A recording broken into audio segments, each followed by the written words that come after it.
Welcome to another St. Pete by Night revamped production. The following is rated for mature audiences and may contain graphic themes that will be distressing to some viewers. As always, we recommend you ensure the safety and well-being of yourself and those around you at all times. Viewer discretion is advised. In the heart of night, we rise from shadows, howling at the moon, igniting our battles, cleansing dire of an endless fight, until our final days we will fight.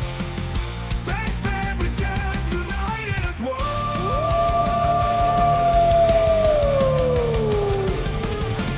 Evil spirits lurking with horror and dread. Little light leads us where the brave dare tread. Glory and honor, wisdom in our hand. Together we rise, take our final stand.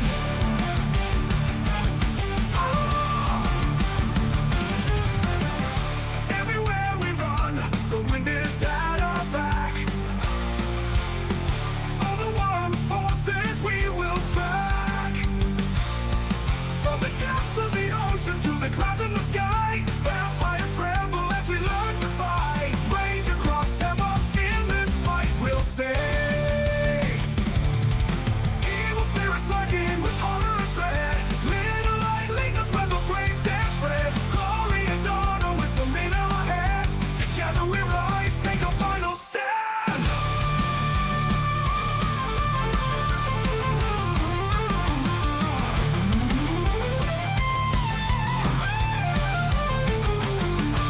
Rage across Tampa, in this fight we'll stay. Everywhere with the pack, let the night be our guide. In battles of honor, we shall never hide. Rock will never hide.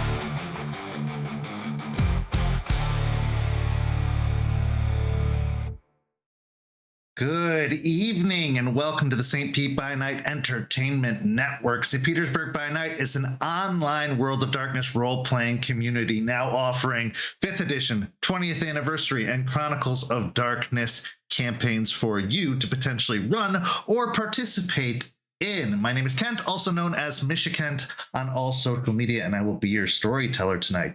And it's Tuesday night, and you know what that means. It's time for Rage Across Tampa, our Werewolf the Apocalypse 5th edition Chronicles set in the city of Tampa Bay, Florida. Before we get to all that, before we get to introducing our players and getting caught up on the events, I want to let everybody know about our ongoing auditions that we have on the server right now to join an actual play like Rage Across Tampa, like Hellhounds. You could find yourself seated at a table with your beautiful face on this very screen. So if you're interested in those auditions, come sign up for our Discord server, sign up for those auditions, and who knows, maybe you too could be a part of our ever expanding Tampaverse. Let's take a look at the ad.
Now, let's get to the real reason we're here, Rage Across Tampa. Now, players, why don't you go ahead and introduce yourselves, this time unlike last time. Hi, everybody. I'm Champ Champagne. the living aspect of the infinite, whatever you want to call me, and I will be playing Aspen Wise, Philodox of the Silverfangs. Hi everybody, I'm Nori, and I will be playing Malicious Jester, the Galliard of the Black Furies. Hey everyone, my name's Preston. I play Jason Dreams Decay Thorn, the Urge of the Bonar. So let's get everybody caught up to where we are now. Last week, Jester took Jace on a hunt as Jace is trying to tap into his wolf side a little bit more to kind of get in touch with that part, as he's pretty comfortable with the spirits, pretty comfortable with the human, but the wolf still evades him in a lot of ways. So as they went on a hunt, they ended up taking a break after being unsuccessful for several hours to talk about Jace's conversation with Charles, the business dealing with Baitman, and then, unexpectedly, Jace received an ominous visitation from the guide, which has been a manifestation in his dreams that he hasn't encountered in some times. But this wasn't a dream. This was the real world, and somehow the guide still made an appearance, which left Jace questioning and wondering. But they ended up being able to complete a successful hunt, mostly due to Jester's help with that. We then saw Aspen meet up with the new arrival in Tampa, Suni, and they had a fun exchanging of words as they got to know each other a little bit better. What Suni called their first date, and they got to learn a little bit more about each other. Aspen got to probe for some more details about the mysterious silent strider that is now in town, and they got to share a meal at the Armature Works. Then on the second half, Jester called up the Virginia Sept, asking some questions where she learned a great deal of information about a place known as the Shrieking Cavern, which appears possibly to be the location of that abandoned and collapsed Croatan cairn, where the White Bat may very well be taking up residence to this very day and could possibly be the solutions for helping cure Xander. So this has led to Jester planning a trip up to Virginia to investigate further.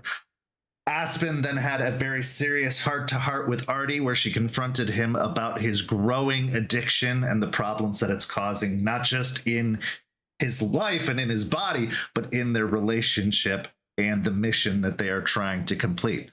This led to Artie finally breaking down and admitting he had a problem and that he was going to try and get clean. And then Jace went to check in on the changelings. Unfortunately, what he found was not what he hoped for. It was the worst case scenario, as after a kind of ominous warning from the Ratkin that they may not be as safe as they seem, it turns out that they were not, and he was too late to do anything about it, as the bunker was completely destroyed, several changeling being slain, including Ravi. But he did learn a little bit of information before Ravi's passing, that not only were the changelings killed, but some of them were in fact captured and believed to be taken back to Piney Point, giving him even more incentive to try and chase after and resolve this issue, if nothing else, for the sake and for the vengeance of Ravi. But let's get into tonight's story with our first scene. Jace, you find yourself once more in the dreams of decay from which you gain your name. A desolate wasteland lays before you, almost like a desert, where all of the grass has melted away, leaving just dirt and sand. All of the trees have lost their leaves, leaving gnarled branches hanging overhead, almost like fingers ready to close around you. In the distance, you see the city that you have become accustomed to, that has become your home, Tampa, but it is almost apocalyptic in its nature. The buildings have crumbled, losing some of their stature and grace. The skyline has completely changed. And as you look at the waters of the bay itself surrounding it. Those that aren't completely drained are green and muckish, almost inhabitable, with the floating bodies of dead fish and other sea life cluttering the landscape. If you look around at first, you find yourself completely alone.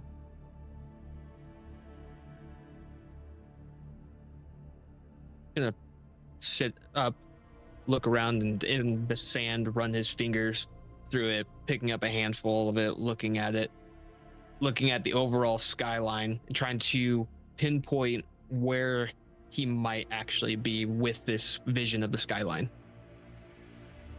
It's really hard to say for certain. The desert makes things a little bit more confusing. As far as you can tell, you are outside of the downtown area, but because of how much industry has spread out from the downtown area, and you're not seeing a lot of buildings around you, it's hard to pinpoint an exact location as to where you are. Looking about, stand up, look behind him, and then turn back towards Tampa, and then walk into town. As you move to approach the city, there are cars abandoned on the side of the road, starting to gain rust along the edges, the windows completely smashed in. There are knocked over newsstands, papers blowing in the wind. But as you look around, there's not a single person, being, living entity in sight. There's not even bodies laying on the side of the road. It is completely devoid of life, completely empty. You wander for what feels like hours across the city, looking for some sign of what this dream is supposed to be heralding, what it's supposed to be saying. But all you find is destruction, decay. Eventually, you wander to the coastline of the bay, moving along the edge where most of the water has receded from the coastline that it normally reaches up to, having pulled back further into the ocean, which is not looking very good itself. But as you walk along that sand, you leave footprints behind you. As you're trying to take all of this in, wondering when you're gonna wake up, what the reason behind all of this is, you see off in the distance, coming from very far down the coastline, a dot on the horizon, seemingly moving its way towards you, way from the south.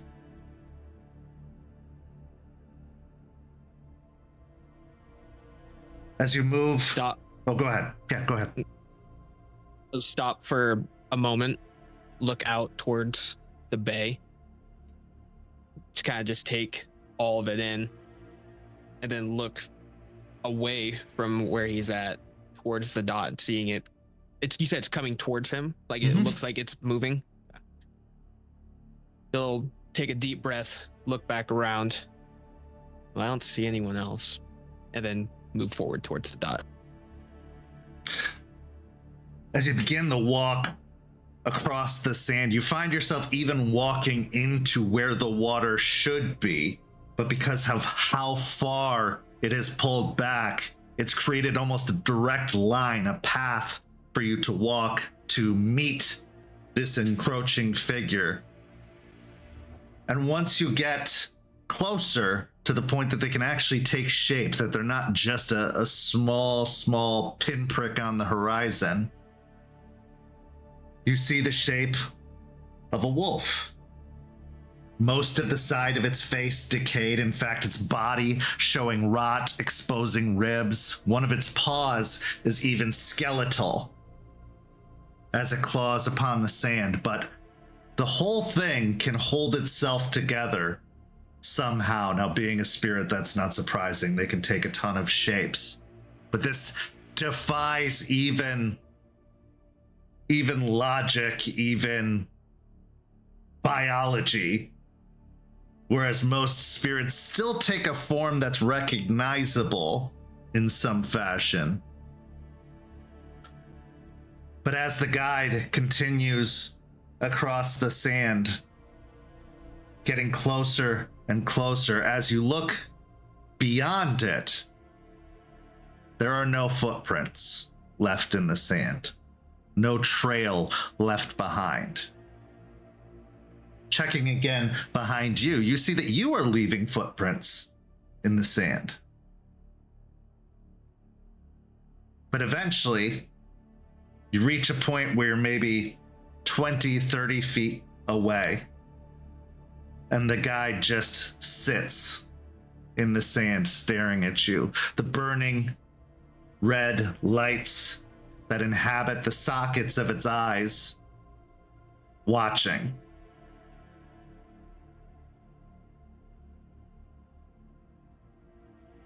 We'll stop moving, observe the overall demeanor.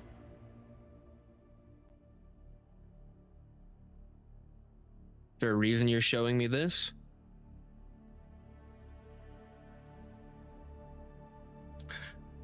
Is there a reason you're seeing this?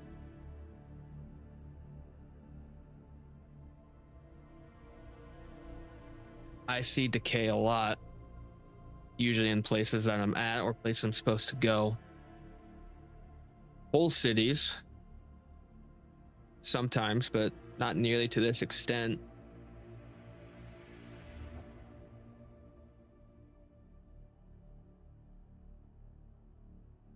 He'll take a few steps forward.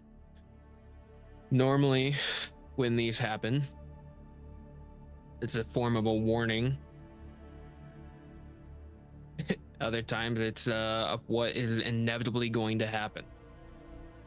And then he'll stop where he's at, about 10 feet in front of him.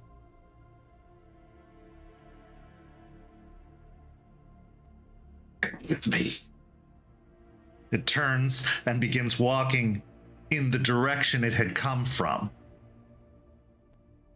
pacing along the sand. Take a deep breath, drop his head a little bit, and kick the sand and follow. As you travel, you feel as if you're running, as if you're speeding up because of how fast the coastline is going past. But you're not. You're maintaining your pace. But you find yourself leaving the city of Tampa, journeying south along the coastline. And then you see the destination as it shines almost like a beacon on the horizon. A large cloudy mist of yellow and green spreading out from it. As a spire made of concrete wrapped in decayed vine rises from the location that you know to be Piney Point. Eventually, the guide stops and sits once more, staying still probably a good half mile or so away. The fog, the mist coming off of it is so thick that it's hard to make out any of the details at ground level.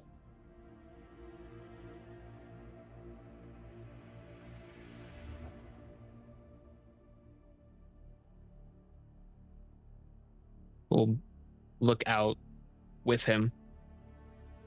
I'm familiar with this place. They telling me it's impenetrable. No.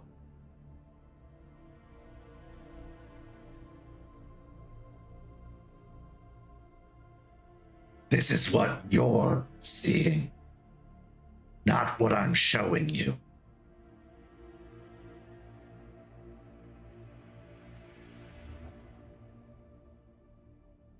Would help me clear my eyes to see the vision that you're giving.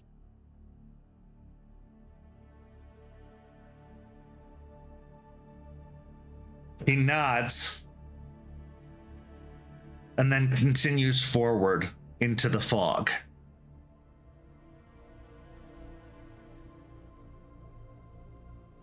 Reluctantly, you like shuffle steps, but then he'll follow behind. As you walk into the fog, it becomes so thick you can't even see what's in front of you, to the point that you're starting to stumble blindly through it. But once you arrive at the other side, once it clears enough that you can see, you see a moment frozen in time. Almost like a tableau laid out in front of you. It's not as decayed as your visions usually are. Decay is creeping into it, but it does very much seem like a clear picture of a battle scene. Off to one side, you see a massive creature, a large lizard, almost like a dragon. It is roaring and raking its claws as these vined creatures, these infected, are swarming around it. You also see the ratkin off to one side. Back to back, all of them surrounded by these creatures that are starting to swarm in. They're all frozen in place, as if mid-combat, mid-battle.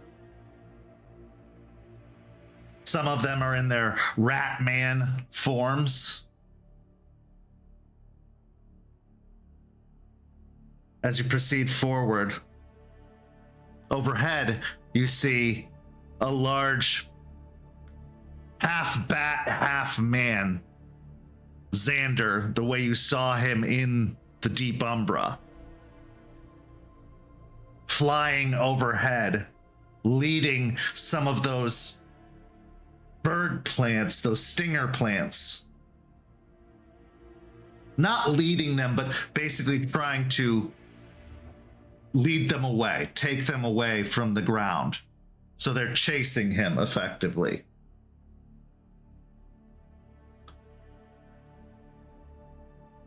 As you continue forward, walking through these frozen statues of your allies, your friends, the people you're finding yourself growing close to,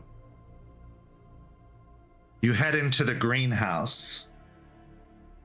And the greenhouse is terrifying, to be sure. The plants that have started to grow in the greenhouse are unlike anything you've ever seen before. They are distorted and twisted versions of the plants you know to exist in the real world. Some of them are large, with vines growing out, almost like claws reaching. Some are like the most terrifying Venus flytrap you've ever seen. Jaws open, ready to consume. Eventually, you come upon Jester fighting one of these jawed fly traps with her clave out in her war form, digging the clave into the side of one of these creatures. you see Charles completely engaged with a massive, hulking, almost 15-foot tall creation with 6 arms growing off of it. Just stitched together of organic material and flesh.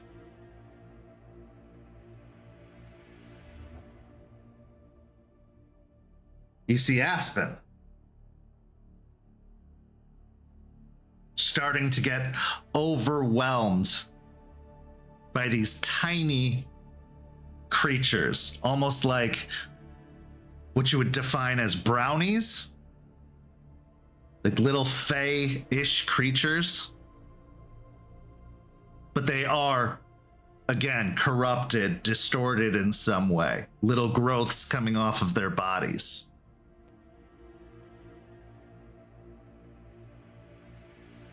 And then you see you.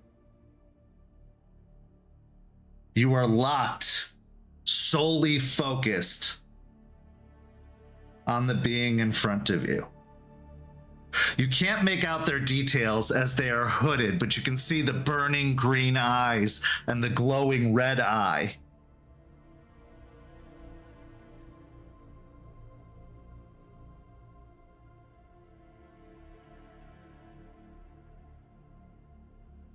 The guide moves so that he's sitting up, like to the side of this conflict, where you and your opponent are engaged.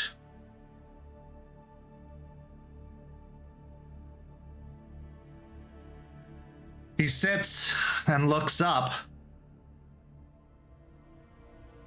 at the two figures before looking to you.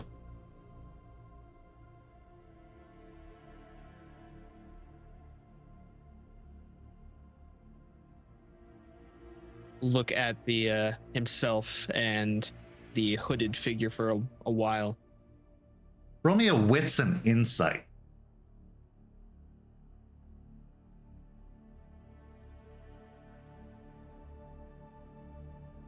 Rage 1? I'll say because of the mounting tension of you moving towards your target, you're at a rage 2. Okay. Even in dreams. 3. Looking at your visage, you see in your own eyes, in your own face, a complete lack of care or concern for anything else but this target. Your sole focus is this enemy, the one responsible for all of this, the one who led to the death of the changelings, the one who infected you and so many countless others, the one who brought this wickedness, this plague to your world. So much has happened. So much pain. So much torture. So much agony. That as you look upon your face, even though there is a fire of visceral rage, there's also an emptiness in your eyes, devoid of feeling, of care, of concern, of empathy for anything else. What you see in this moment is someone who has completely succumbed, possibly to Hoglosk, but definitely to frenzy.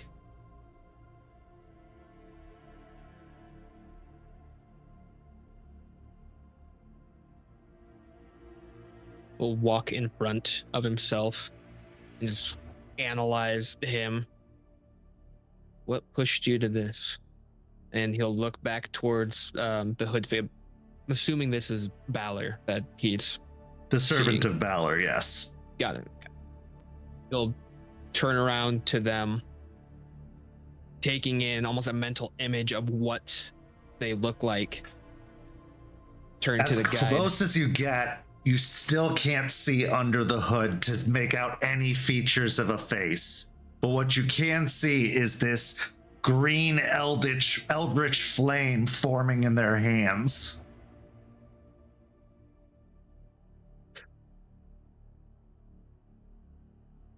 Look down at the guide.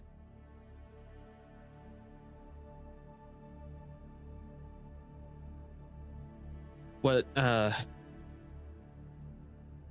pushes me to this point?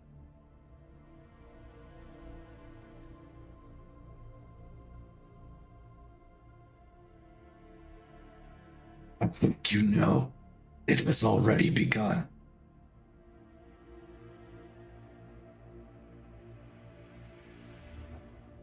I came to you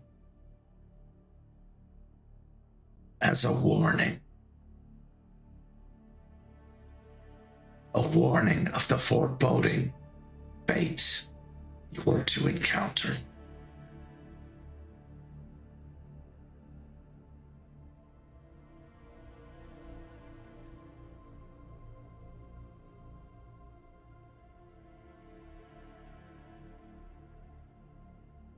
He'll break eye contact and look to the rest of them. Now, to everyone else there.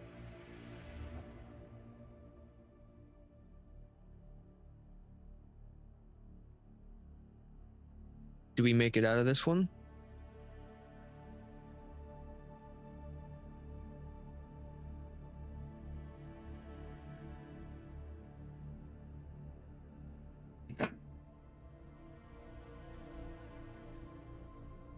I figured.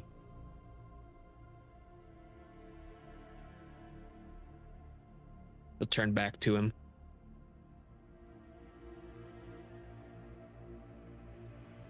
And then he'll look to himself and the avatar. Give any advice for the upcoming, because this is going to happen. There's no way that it's not.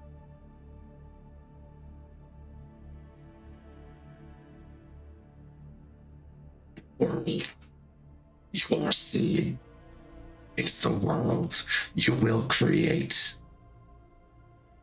If your sole purpose is revenge,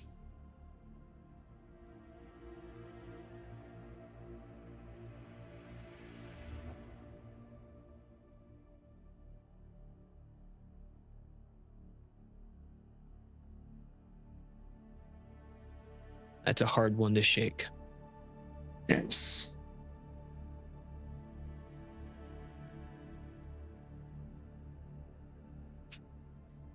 It's because of her, and he'll point this and point towards the green flames and everything. But we had to get iron. We had to go and do these extra things. It's because of what's going on that a very close person, I never thought I would have a friend like this, is dead, and I had to put the final stake in that coffin.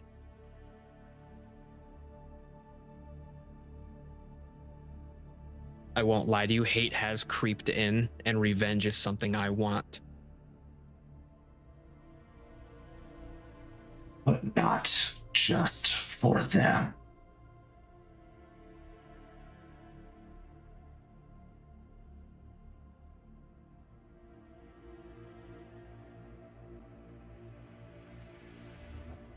Let me show you something else.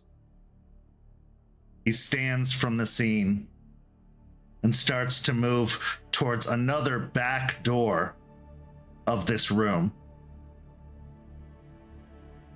The light streaming in from the back door is so bright that it's almost blinding. You have to shield your eyes to follow.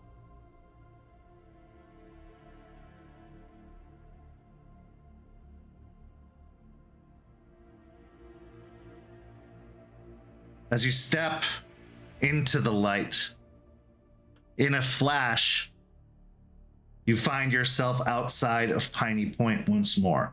But the landscape is completely different than it was before. Instead of infected swarming, you see black-furred Guru swarming. You see strange and twisted creations from the Umbra, but on the real world, swarming, having poured out of this opening that seems to be anchored to everything nearby. A literal tear in the gauntlet. You see other Guru engaged with these black-furred Guru, many of the black-furred ones having brands of a spiral in their skin.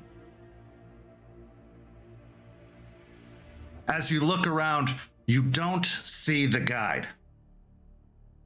But what you do see is at the opening itself, a figure tearing the barrier of the opening down, going into it and reaching up and pulling at the barrier. This individual is a Guru in their war form with a dark brown fur, tangled and wild. And as they tear at the wormhole, attempting to close it, you can see that the entire side of their face has been burned away, revealing bone. You can see that their side and their extremities have burned away. And while everyone else is frozen, they turn to you, turning their head to look at you.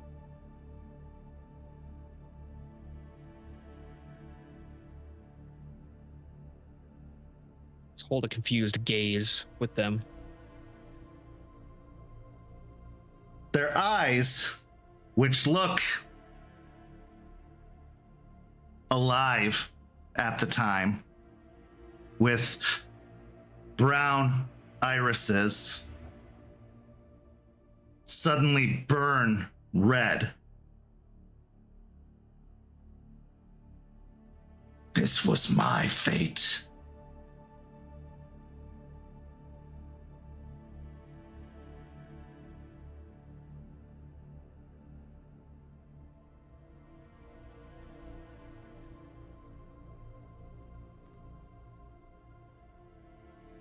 Look him dead in the eye and then look at Piney Point, looking at the tear. As you're looking at the buildings, there's no greenhouse. It's an industrial complex. There's these stacks, these big concrete stacks. There's a channel that seems to drain into the bay.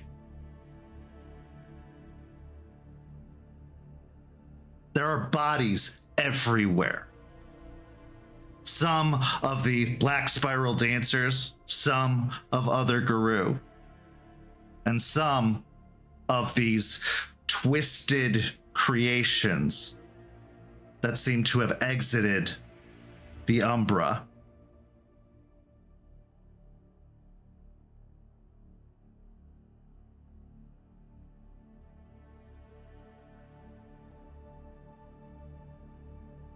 Why?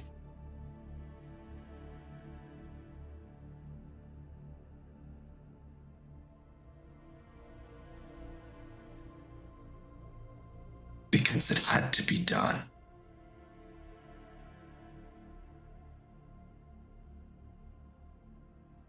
Looking back at all the death,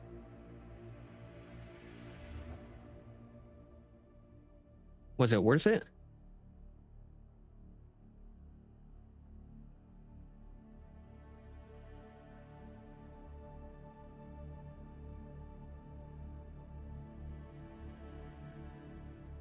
Yes.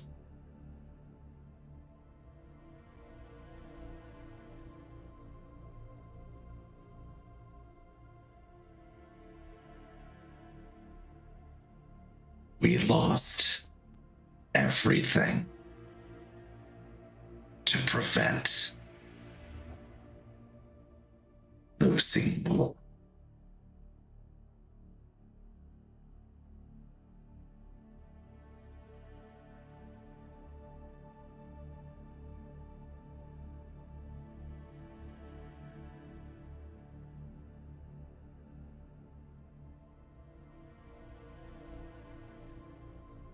You see, he actually releases the wormhole and steps back. And as he does, he shifts down from his war form into a Hamid form. The same burnt away half of his face, the hits in his side.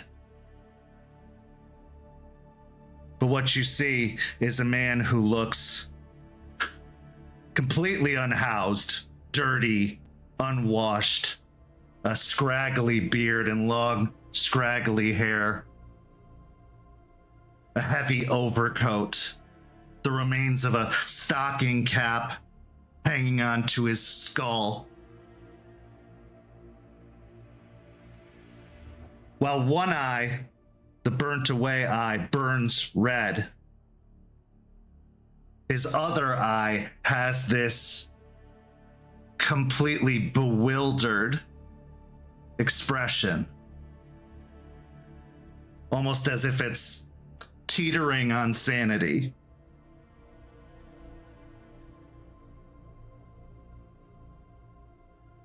Take a few steps closer. Look him up and down, everything that he is now revealing. Who are you?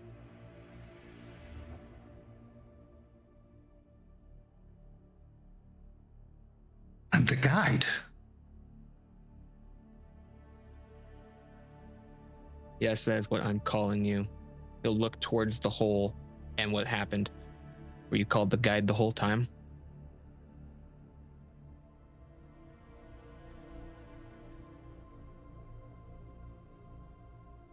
I could have been.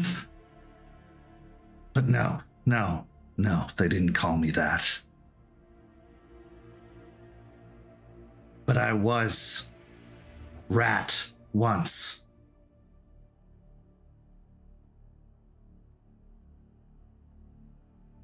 I saw this future. And I took it anyway. Because it had to be done.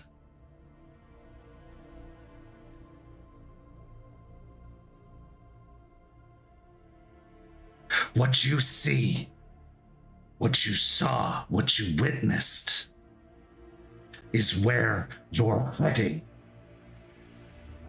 not where you need to go.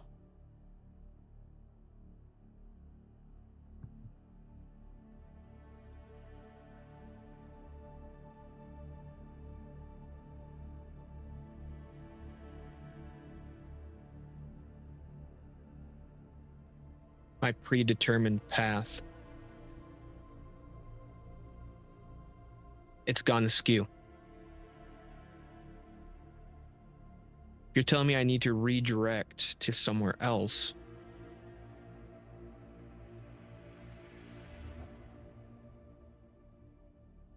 I'm telling you, you need to find your reason, not the reason they've given you.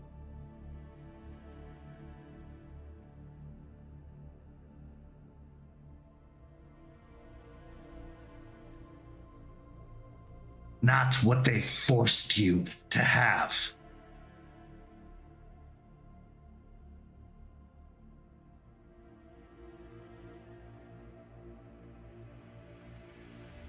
my reason. After all that I'd lost, friends, family, even knowing that all that I cared about was going to die this day.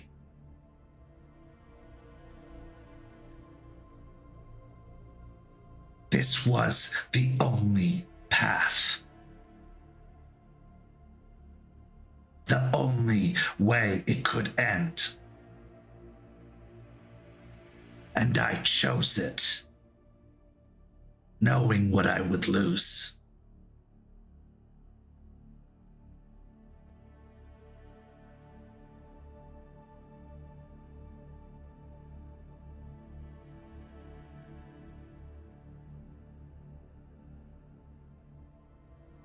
I chose right over good.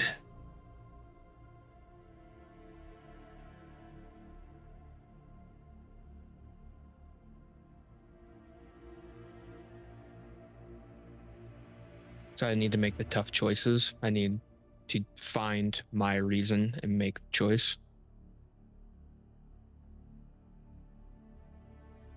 Yes. If your reason is hate, revenge, your ending is clear.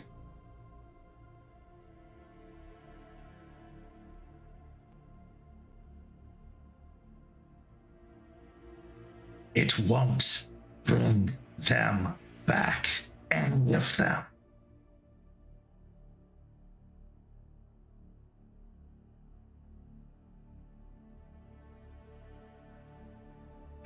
No, it won't. Will prevent others from suffering the same fate.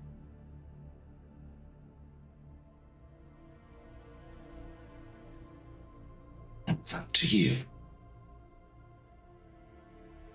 and your companions.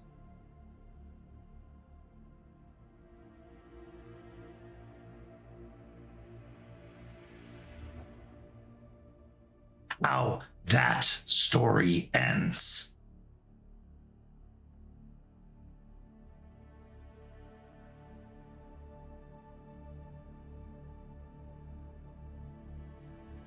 Remains to be written.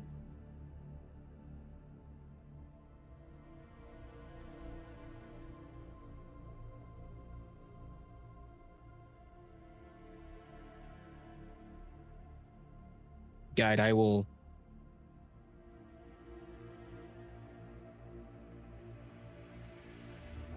do my best to redirect the tide that this has taken. But trying to flip a switch to make this happen is not how this works. Why? But I hear your...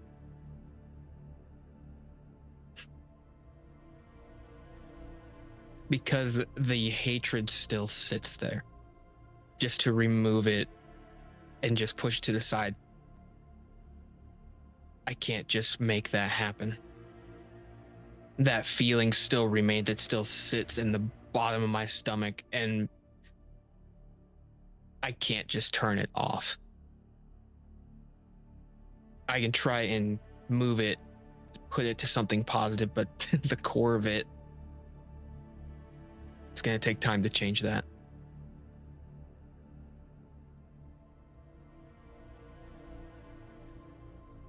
He reaches up to his coat and pulls it open. And he fishes a hand in. This hand is skeletal and burned away from its touching of the wormhole. As he digs through the jacket, maybe what you need is this.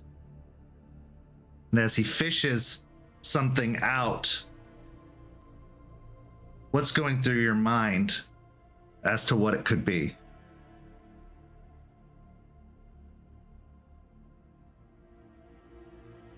Could be a memory. It could be could even just be an image. It could be a object, something to draw him out from where he's sitting to try and reflect on himself. As your mind's racing through all these possibilities, his skeletal hand exits the coat.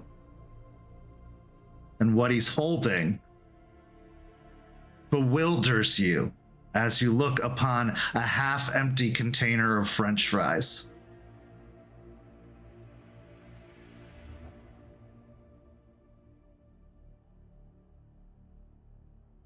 Fried potatoes are my key. No, this was my key.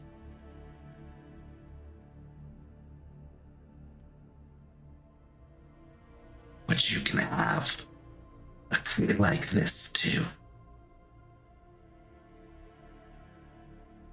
Because of what it represents.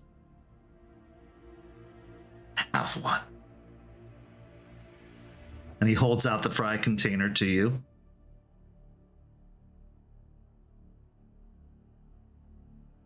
Stand there for a moment, like kind of rubbing his hands. Okay, reach out and take out a French fry. As you take the French fry, biting into it, you're transported once more to a dark parking lot outside of a drive-through of a fast food establishment. You're seated on the curb next to two figures.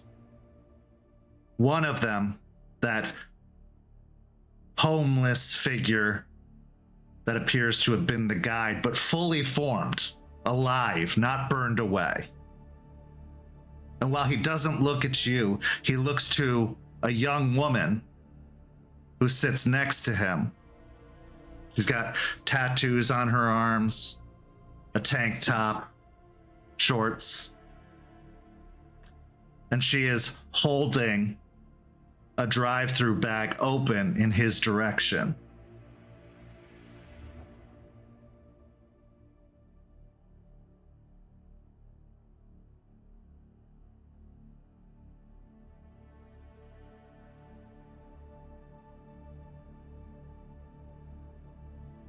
Get up from the seated position, look at them both, and then take a look inside the bag. You see the full container of those French fries in the bag.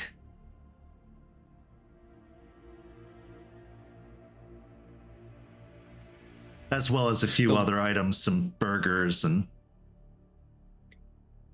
The look on the guide's face. I can do an insight check, but just to see what is he feeling sitting next to this woman.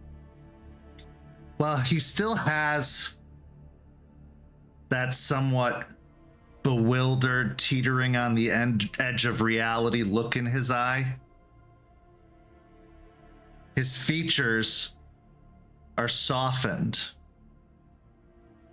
as if taken aback by some kindness that he's not expected, that he's not come to know in his life.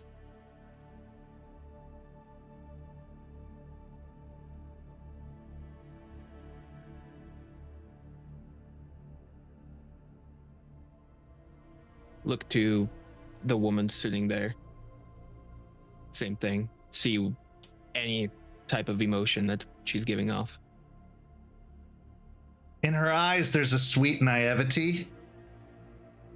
Someone who hasn't been completely torn apart by this world. She is kind and positive, and you can tell that the smile that she's giving to him radiates with affection and caring. And her eyes looking at him seem to see past the exterior. the exterior of a odorous, bedraggled, torn down individual, someone that many would just walk past, ignore, forget, probably purposefully avoid.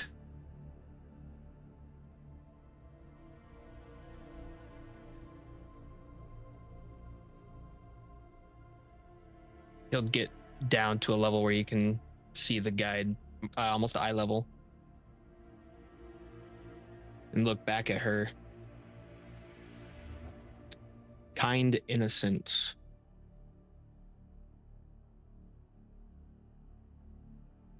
Look back to him.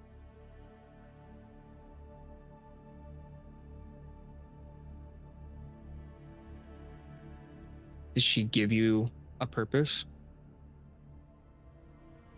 No.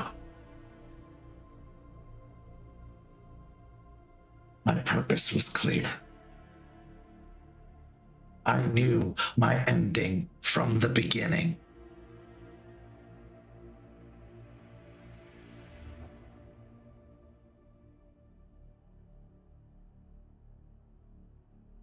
And while she also suffered a terrible fate,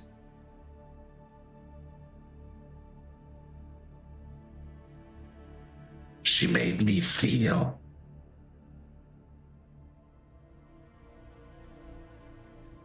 something greater than responsibility, greater than purpose, greater than the bond we create by being what we are.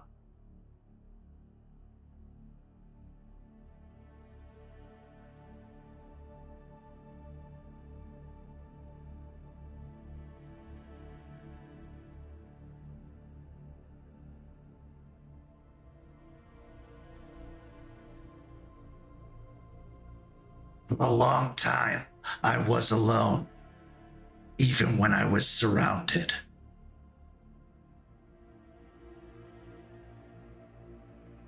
I spoke a language no one could understand.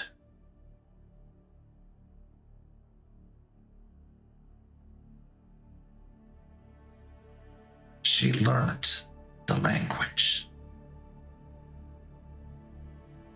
She tried. She cared.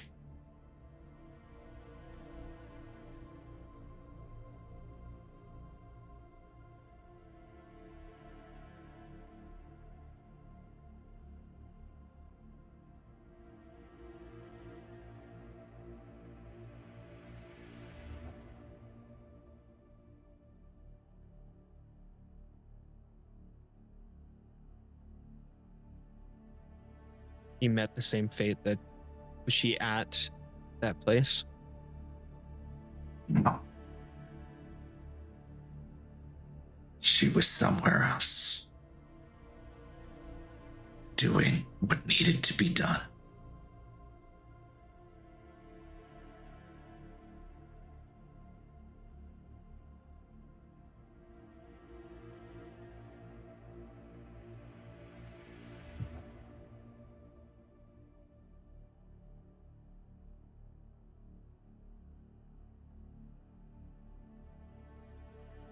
He'll reach into his pocket. Does he feel any of his little bits, his knickknacks that he normally will have on him?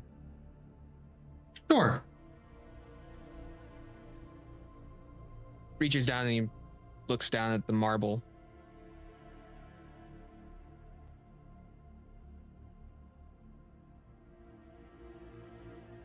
And then puts it away.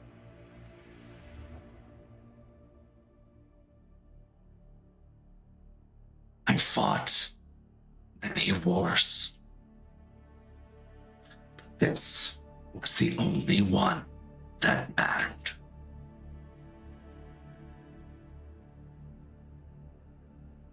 As you look to him, studying him, you could tell that the overcoat that he's wearing is covering another coat. And as you look upon it, you can see that a tattered and dirty military coat sits underneath his overcoat.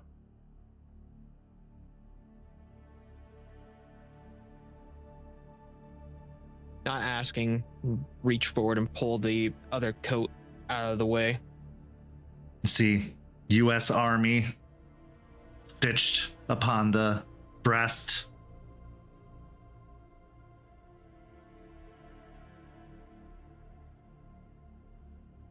Many wars.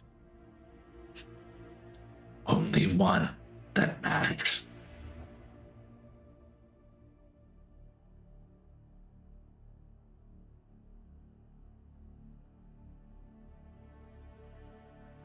Guide, this one coming up matters a lot. Yes. It's not even the last one. Not if you don't let it be.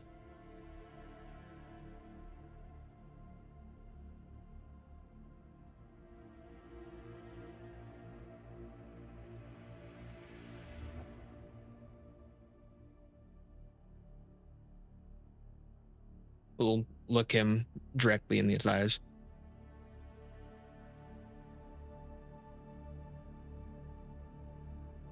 I don't want it to be.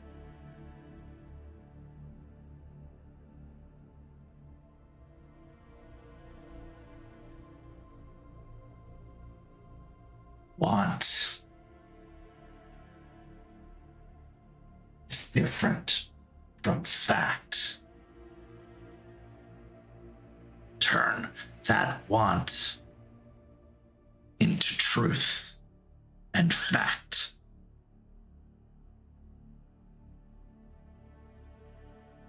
I will.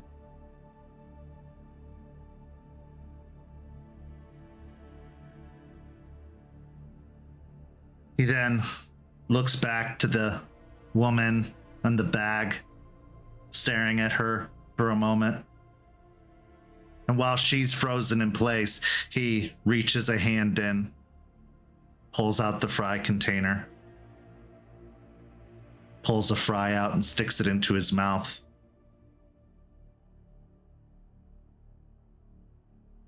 It's time to wake up. Not just from a dream.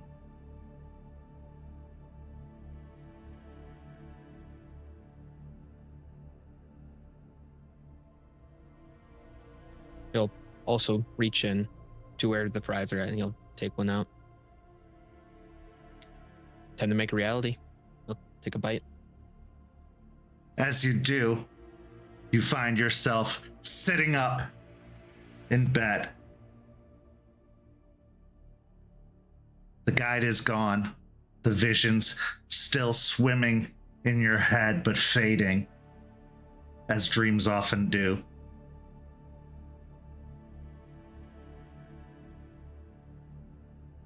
How does Jace feel, and what's going through his mind after this walk with the guide? His mind is going all over the place, but per tradition, he will get up from his dream, grab his journal, make his way out, get a coffee going, and write down what happened. And as he's writing,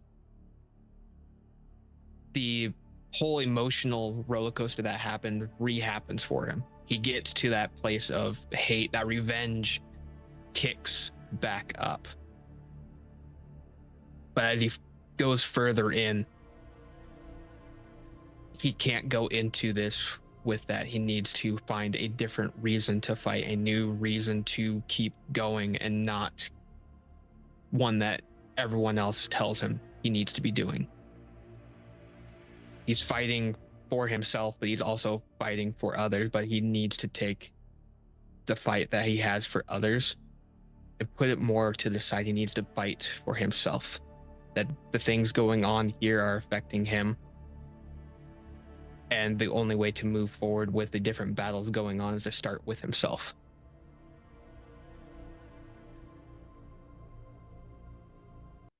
And with that, we transition to our next scene. Jester, you have gone with Eliza to go to a massive flea market on the northeast side of Tampa. Now, this flea market is so big, it contains several large metal warehouses all connected together in a center point before branching off in different directions. This flea market houses a variety of products, from knickknacks to clothing to nerdy accoutrement, hobbies, passions. But Eliza told you that this is where you would find the solution you're looking for. After the spear couldn't be crafted in the cairn, looking at what has been crafted so far, which you've taken with you, you know that there's still some work to be done if it's going to be ready for the fight, the hunt that lies ahead. So with Eliza in tow, the two of you riding in Regina, you arrive outside of the flea market, and you look down at the business card that has the name Silver Wing Ironworks and the name Caleb Bright written upon it. I look at. Is there a reason silver just gets used a lot in titles? Some people think silver's pretty, and while it is, it's not for us. That's Just like gold isn't for others. Yeah. Like she who shines, right? That's right. Yeah, Charles has drilled that into me very well. Well, I'm sure he wants you to be prepared when the big bad dinosaur comes after you. He likes her.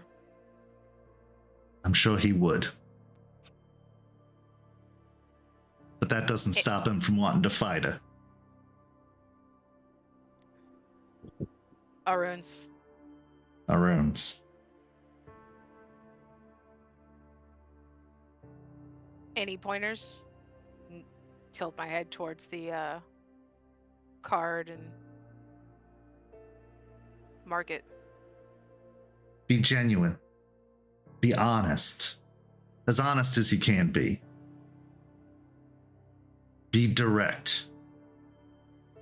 Because in a way, and she gets this kind of momentary far off look in her eye, I think he'll know if you aren't.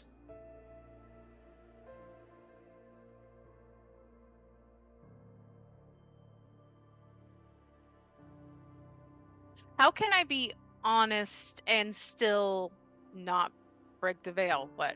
I need this weapon to go fight a monster? Jester, you've been a Galliard for years now. I'm sure you know how to creatively script a conversation. Fine.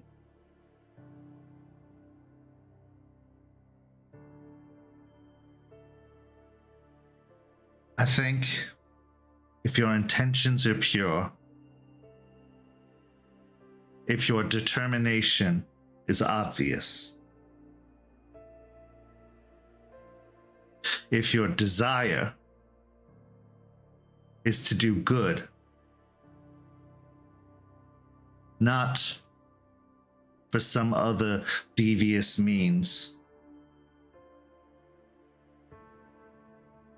that is enough.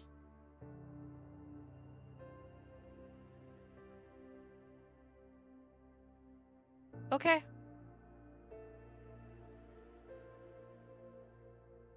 The two of you climb out of the Jeep. You move to the back to gather the iron as well as the partially hammered spear. You have the broken mold that the spear went into. Not entirely sure exactly how useful it's going to be. Do you take it with you? Yeah. So gathering up all the necessary components, you end up putting them into a wagon to drag behind you, as it would be far too overwhelming to carry all of these different implements, even with Eliza's help. You start walking into the market. It's a busy, busy day in the market. There are throngs of people moving throughout the various corridors. The market's usually only open 2, maybe 3 days a week, primarily weekends. You had to park a short distance away from the facility, but thankfully there's parking all around it. So eventually you find a patch of grass off the gravel driveway to park. And dragging the wagon behind you, you enter in through one of the open, almost barn-style doors that are slid open, exposing the market beyond. Many of the vendors use chain link fences to hang up their products off of. And as you venture down the various alleys of products, you get to a center point that looks like a food court with a multi-sided pillar that seems to have various windows along the side for the various different foods that are available to you, as well as some small carts that encircle it at the edges of each of the entryways. Eliza looks around the various alleys, but as she's looking, she looks like she's looking past them, beyond them, studying what you know to be her very penumbral gaze when she's trying to be aware, especially in a situation with this many people crowded together. The possibility for Banes grows due to impatience, due to frustration, due to just being hot with all the body heat radiating in this building. But as she gazes around, she smiles partially and then points down one of the alleys. This way. I'll make sure all the stuff in the wagon is situated and follow her. Dragging the wagon behind you, you walk partway down one of these long rows of warehouses, and you stop in front of a table. Now it's fairly plain and simple. It's got a tablecloth over it, and you take in the name Silver Wing Ironworks printed upon the tablecloth. And behind the table is just one man, clearly the proprietor, Caleb Bright, a man who has big, strong, muscly arms, but you can see the signs of spark burns along his forearms. At the edge of his shirt, which is beginning to pull up, you can see a tattoo on his arm that appears to be outstretched wings, feathery wings.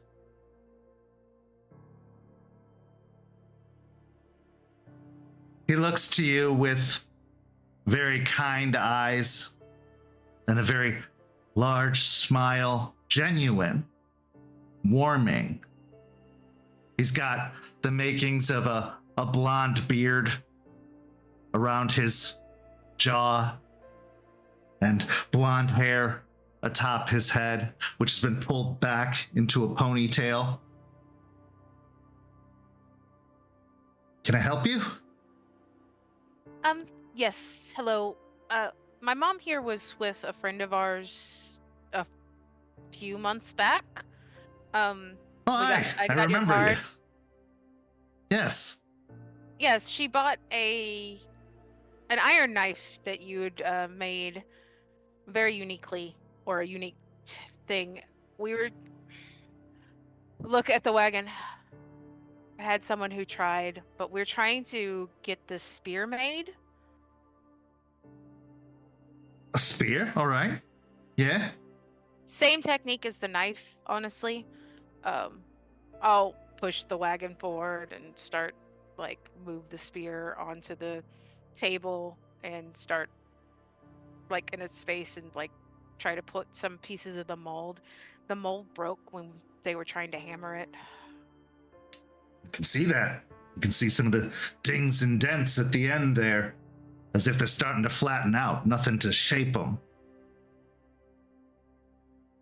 Pretty good work so far, but definitely has a long way to go. Well, I was hoping if you could, I don't know if you could pick up the work, or, I mean, this is the only material we have, but I was wondering if we could commission you to finish it. You want me to finish the spear? Yes. And a rush job if possible. All right. Urgent job. I can probably do that. What's it for? Look to Eliza.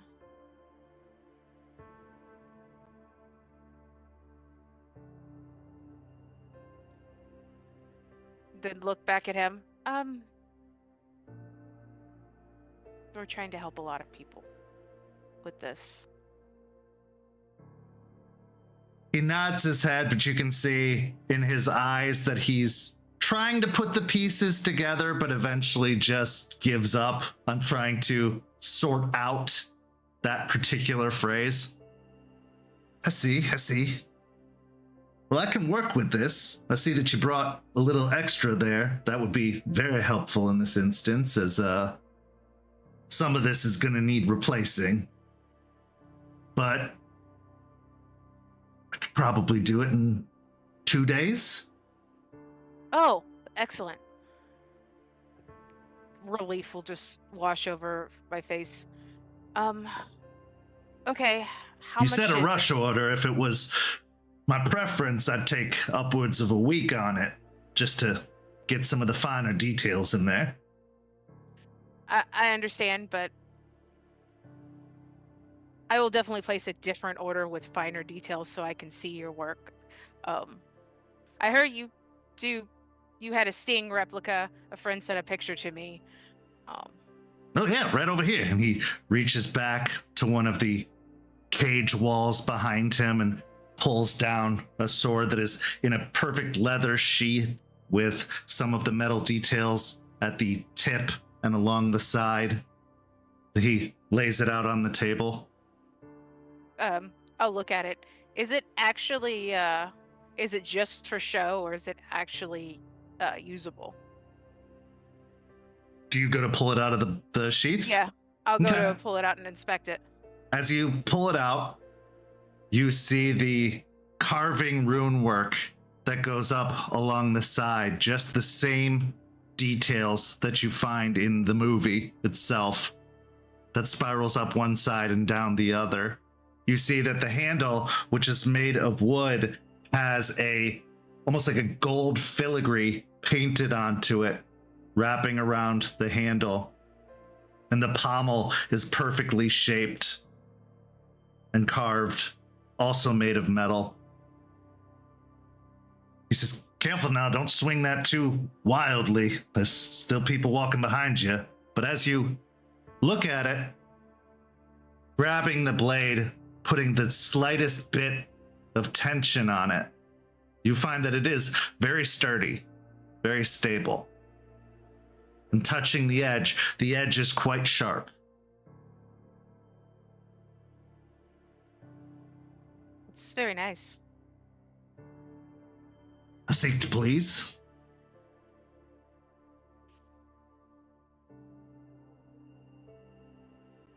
Have you made Narsil? I sold my last Narsil, but I'm looking to make another one, yes. I'd be interested if you could commission, or if I could commission you for a Narsil after this is done. I'll point to the spear, of course. This is immediate. The Narsil, not so as immediate. He goes over and grabs a notepad and starts writing a few notes down, and then he looks to you. Before it was broken, after being broken, or after being reforged? After being reforged. Got it. Well, it wasn't called Narsil after that. And he writes down. Yeah, fair. I'd be corrected on that with them too. I could probably put something together. For something of that level of detail, though, it will take a few weeks. That's okay. Very good. Since it is a unique order and a particular pick, I would say that would be $350 for the replica. And for the spear, you seem like a kind enough sort. Give me a charisma and persuasion check, as you've asked for a rush job.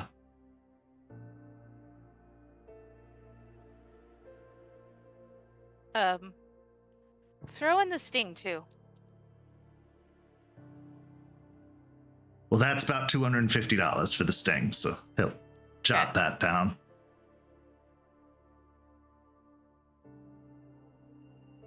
Am I at rage 1? Yeah. Okay. 3 successes?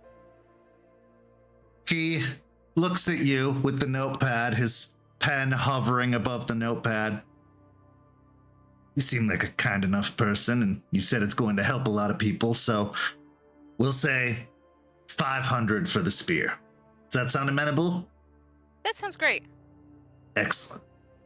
I'll reach into my bag and pull out a wad of cash and count out. It's the cash I've been saving up from working with Jace at the bar. My emergency mattress money, basically. As you pass over the wad of cash, he doesn't even stop to count it. He just takes it, seemingly on pure faith that it's the right amount, then moves over to a small lockbox under another one of the tables and opens it and places the money inside and closes it. He then steps around the wagon and starts unloading the various materials you've brought, the bricks of iron, the partially crafted spear.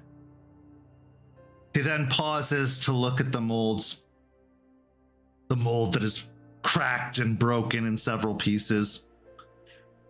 I didn't know if you needed that. Well, if this was your intention, it's good to know what you're planning on, and I could probably recraft a mold similar enough to this to try and get the shape. I don't want to leave you with something plain and boring. Thanks.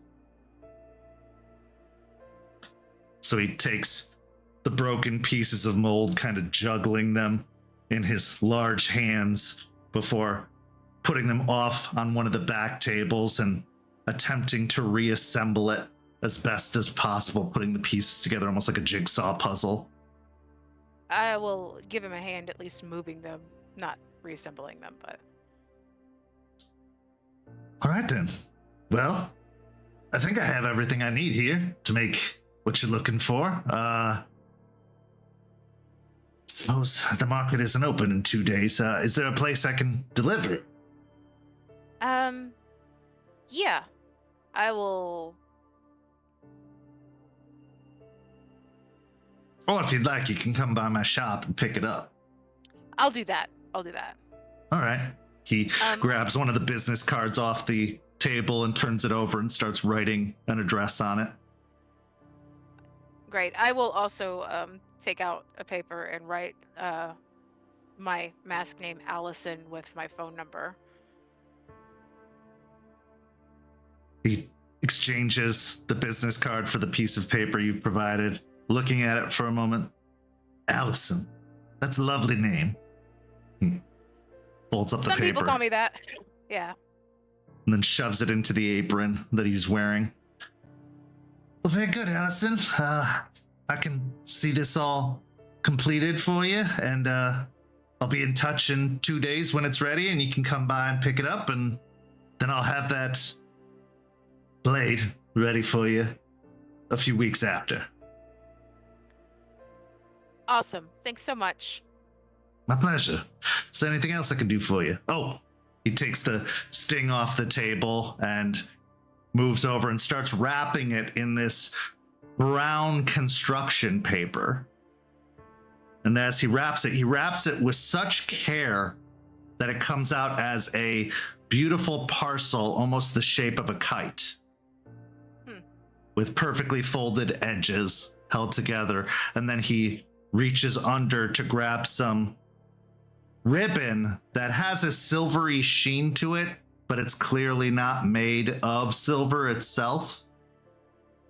It is just seemingly silver. It's got these winged patterns embossed onto the ribbon itself, and he ties it very nicely together, leaving a large bow atop it, and takes one of the business cards and slides it underneath the bow before turning and presenting it to you with both hands. I'll watch him almost like fascinated for a moment and then smile. You're good at rapping as you are making swords. The artistry doesn't stop with the blade. The presentation is all part of it. Do you have Yelp reviews? I'm definitely leaving a review. I don't even know what that is, to be completely honest. It's a place online where people talk about different businesses. Oh, I don't think too much of an online presence. I prefer a face-to-face meeting when I'm going to be creating something for someone. I do enough to get by, and that's all I need. I admire that. Well, he lays the parcel upon the table. It's been a pleasure doing business with you, Allison. You too, Caleb. As you scoop up the parcel, he gives a smile and a nod to Eliza, who has just been watching this entire exchange with her own small smile the entire time. And as you take up the parcel, you set it into the wagon and start to pull the wagon along behind you, moving away from the stand. Eliza leans in and gives you a small nudge with her elbow. See, I told you could do it. You have a way with words, Jester, and you don't use it nearly enough. Maybe. I don't know, it's just sometimes hard to walk that line. We make it harder than it needs to be. You don't need to be going and talking about wolves or any of that mess to get your point across. Because in the end, we're all connected. We're all related. We can empathize with struggle and loss and pain just as we can with victory and joy and happiness. Just because you're not throwing in the terms that we've dubbed unfit for common parlance or everyone's ears doesn't mean you can't express the sentiment. You're fighting for something you believe in, something that benefits others, something that... And you see, she pauses for a moment, and her eyes kind of get this vacant and wild look for a moment. Must be done. Then she blinks and then looks to you. And anyone can understand that.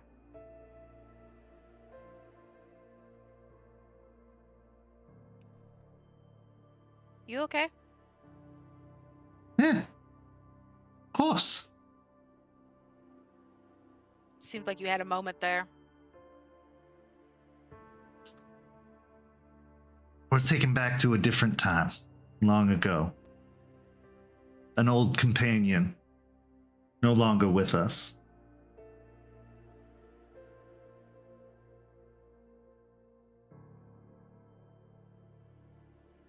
I'll take her hand and squeeze it, and then wrap an arm around her.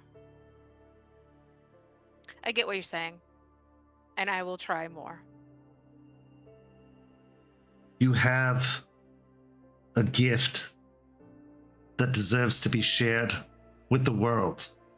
Not just that divine voice of yours that you use at karaoke. That's for me. You can share a message. You can share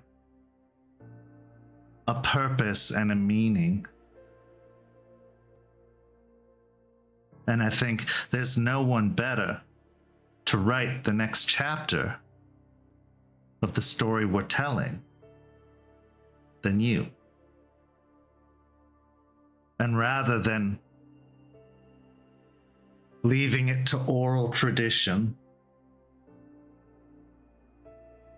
making it so exclusive that only certain ears are fit to hear it, perhaps you find a way to craft a similar story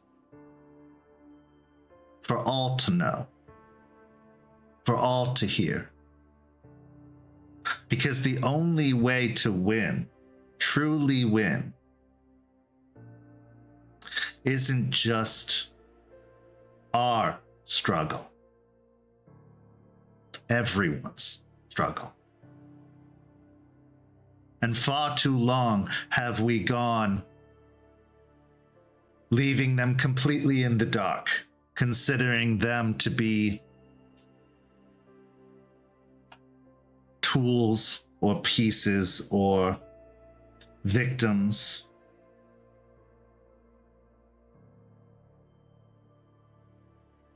Something to be afraid of, but also to resent or regret or shelter.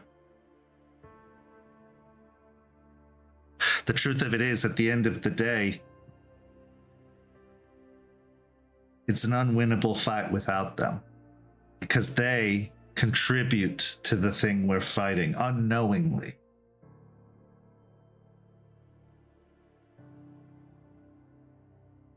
Does that all make sense? Yeah. Now, I'm What I not saying wanted go share the recipe and spill the secrets out there, but the message is strong. The meaning behind it must be known. I tried that. You did. But it wasn't a story you were telling. You were preaching truths that not everyone is ready to hear. There are other ways to reach hearts and minds, to touch upon something within. It doesn't have to be something large and unimaginable. It could be something so small, relatable. And people love a good story. And often, whether they know it or not, they take something away from that story. You weren't telling stories, you were shouting truths. And a lot of people don't like being shouted out, even if it's not intended to harass. But everyone loves a good bedtime story or a lullaby.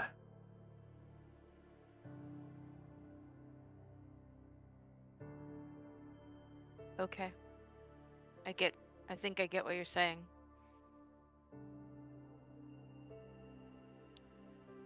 The world is changing.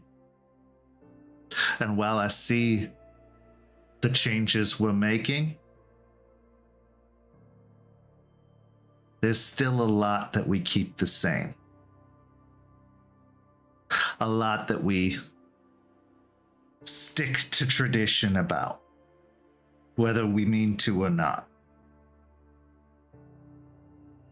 If we're going to change the world,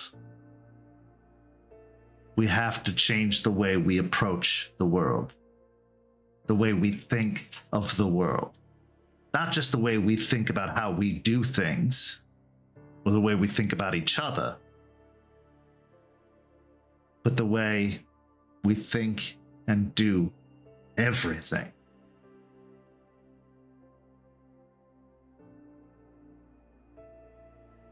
There are those that want to support what we do. You know this. They may not know the full truth of what it is, but they're still fighting that fight. Why then should we keep them at such an arm's reach? If we're on the same side.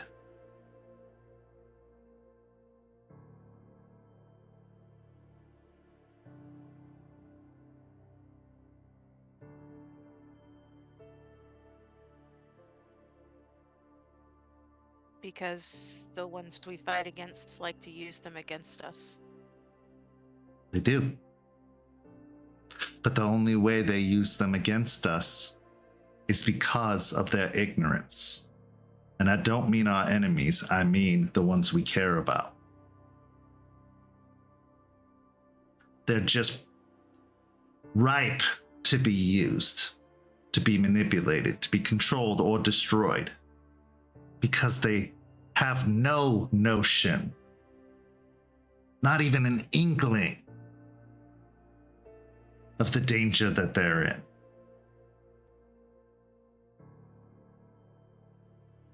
Why then do we put the burden solely upon ourselves to protect them when they don't know they need protecting?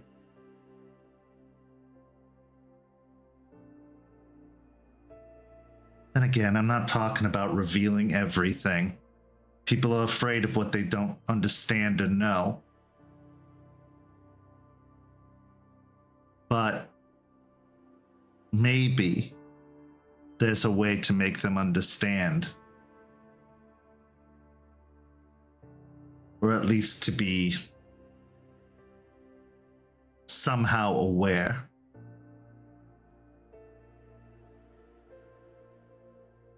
I'll think about it. I know you will. And I never expect an answer, Jester. I never expect a solution. Others have tried and failed miserably, but they weren't you.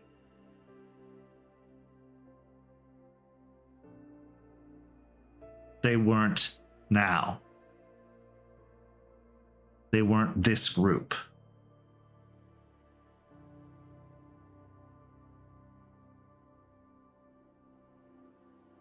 With that, she falls. Oh, go ahead. You have a lot of faith in us. How could I not, after all you've done for me?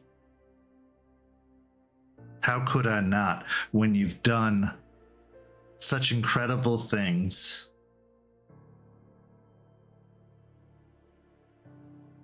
You need to have some more faith in yourselves.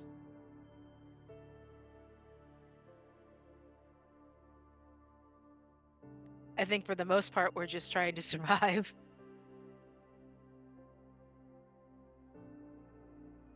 But what for?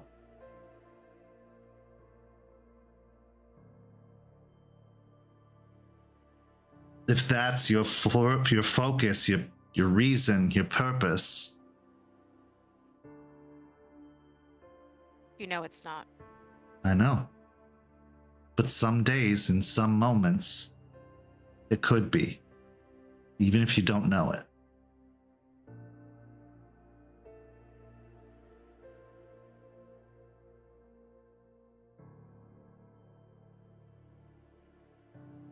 But enough of all that mess. Let me get you an elephant ear. They're delicious here. Sounds good. Also, let's look around some stalls. I see potential Christmas presents. 'Tis the time of year. She walks alongside you, and as the two of you drift through the market, what's going through your mind after this interaction with Caleb, this conversation with Eliza?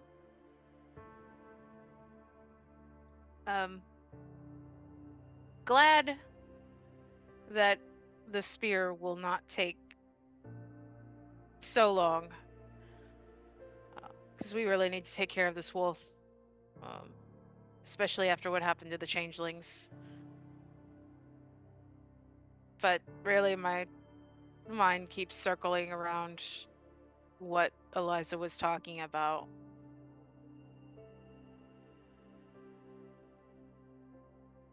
And how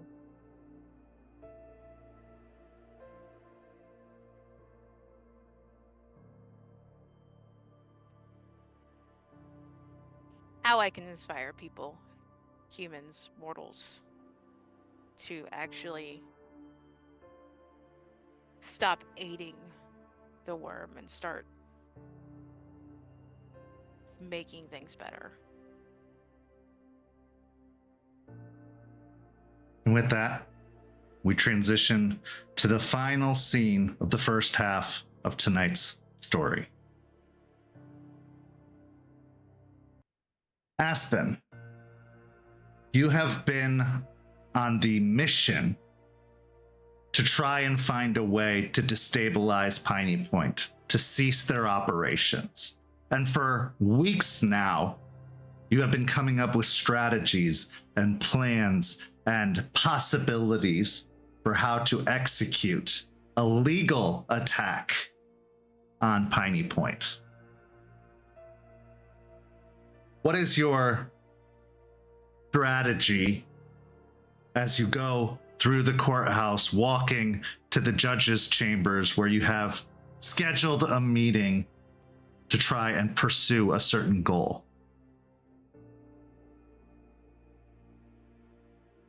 So the strategy is to prove that Piney Point has fraudulently gotten permits for their hazardous waste disposal, seeing as how the fertilizer is of not natural, it is synthetic in the way that it's made.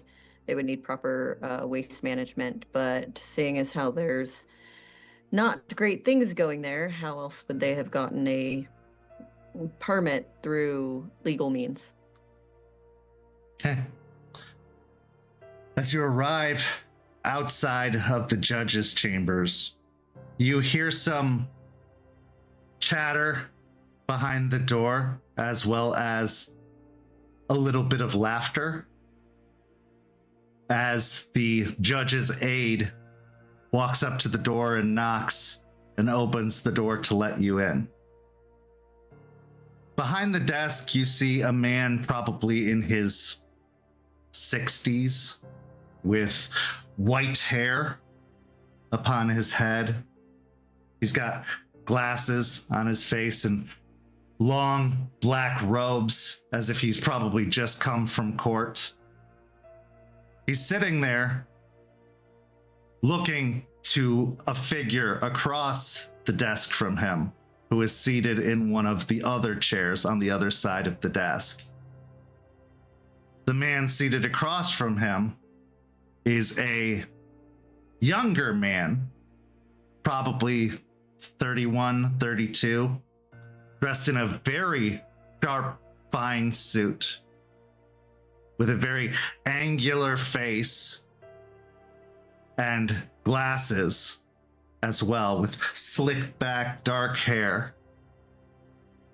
Now, in your research and studies into Ballard, Anderson, and Baitman, you looked at a roster of their attorneys to try and figure out what a legal battle would look like, knowing that Ballard, Anderson, and Baitman represents Piney Point's interests, as you were given the warning by Edward Baitman himself, who said he would do his best and not interfere with anything you did to try and assist in this endeavor without it being too obvious. The man seated in the chair is named Jeffrey Klein. And by all appearances, he looks or gives off that vibe of a almost confident and seemingly maybe even overconfident attorney. He has a smile on his face and is toasting with the judge before turning to look at you. And while the smile remains, the eyes change to be very pointed and direct. And he says, Miss Weiss, we were waiting for you. And the judge looks to you, Miss Weiss, good afternoon. You see his name is... Good afternoon, Your Honor. The Honorable James Marley.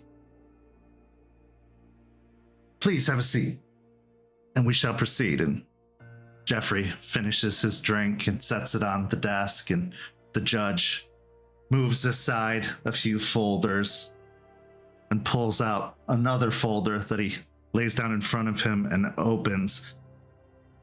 So, my understanding is the attorneys of Pelfrey and Weiss are looking into some matters at the Piney Point plant.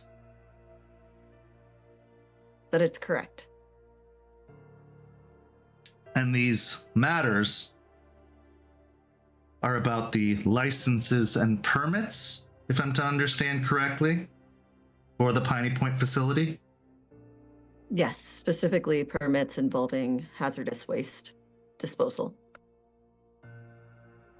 You hear very faint, but because of your very attuned senses, an almost scoff coming from Jeffrey.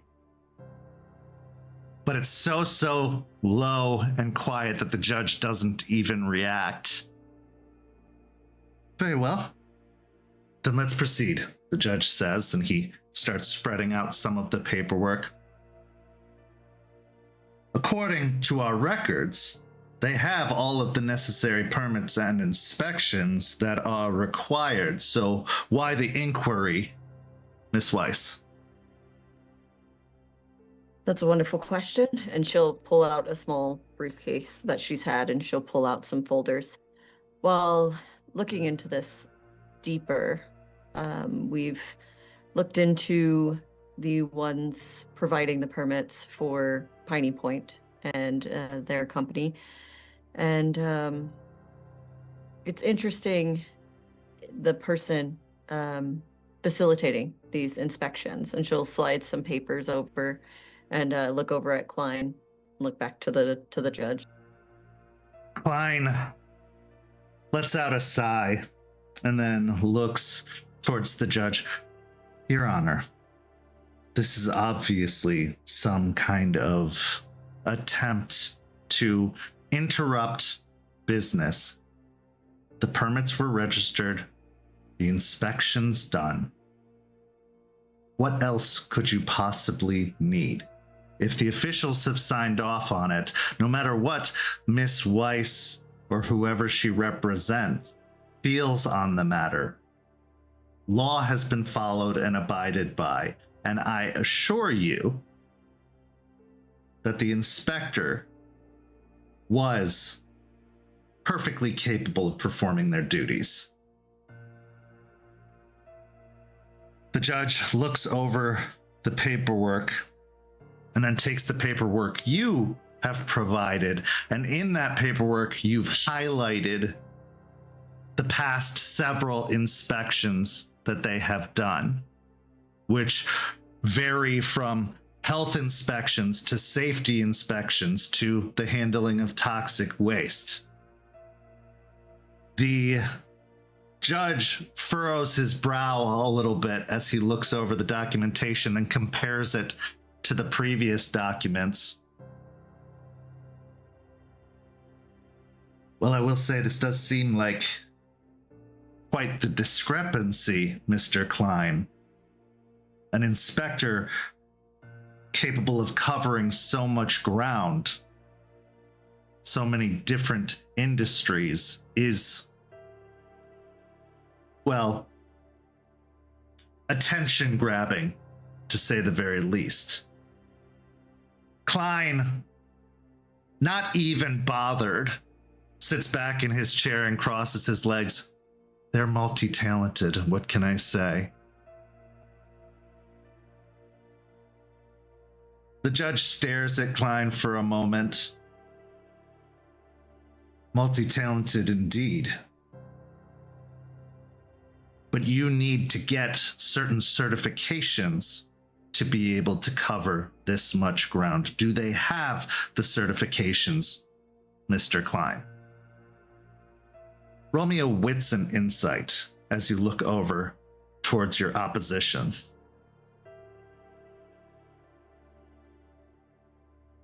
Ooh. His overall posture doesn't change, but you see a flash in his eyes as if he's calculating, taking that comment and preparing to respond. Well, I'm sure they do, Your Honor. How else would they be performing these inspections? Besides, we know the budget of the city of Tampa can be strained at times. Perhaps they were filling in, perhaps they were necessary. That's not for me to say. That would be up to the city, wouldn't it? I would be more than happy to inquire into these qualifications that he's gotten. It seems, as she kind of points at the papers, many qualifications that this man seems to have. And to his comment earlier, I am looking to put a halt on this company. That is exactly what I'm trying to do, because I think if permits are not done properly, it's hazardous to the environment of Tampa, and it needs to be halted. I will say, the judge says, this does bring up some cautionary flags in my mind.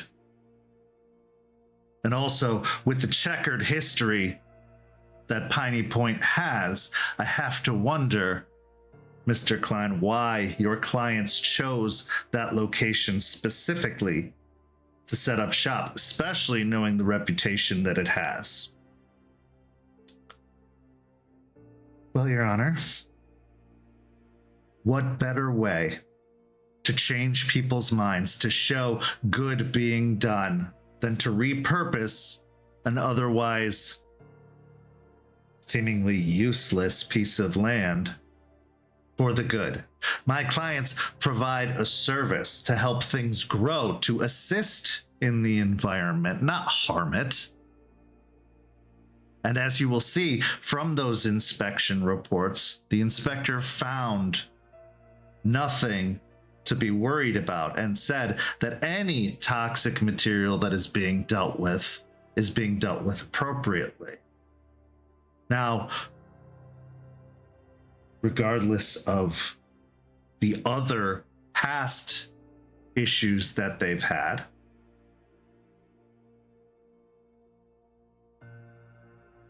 who are we to question an inspector's word? It's their job, after all. The judge kind of narrows his eyes at Klein. That's exactly my job, Mr. Klein. But I think further investigation is necessary. This is concerning, to say the very least, to see that they have accomplished so much in such a seemingly short time. Only having been at least working in the city of Tampa for the past 5 years. I would also say, Your Honor, that I think we're all on the same page if we're taking what Mr. Klein says to heart. If it is that the company cares for the environment and sees to it that the environment is taken care of and thrives, then there should be no issue with a re-inspection. I also do believe that if there is what you obviously would determine seemingly foul play when it comes to said inspector, I think an investigation should be done on said person, and to that, maybe a re-inspection for all people who have been inspected by this man. Go ahead. And I would like to activate Command the Gathering. Okay, go ahead. I pass my rage check, and it'll be glory to any persuasion or performance. Well, that's what I when was going to ask presenting. for, is a charisma and persuasion check. Yes, you can add your favor, and yes, you can add beauty.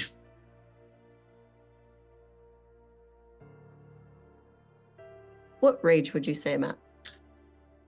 I could see you at a rage 2, just out of a little bit of anxiety of, like, this is the first time you're really going toe to toe with Ballard, Anderson, and Baitman. And while that thought may be exciting to a certain degree, I'm sure there's a little bit of like, well, they've gotten away with some sketchy shit for a long time. They probably are pretty good at what they do.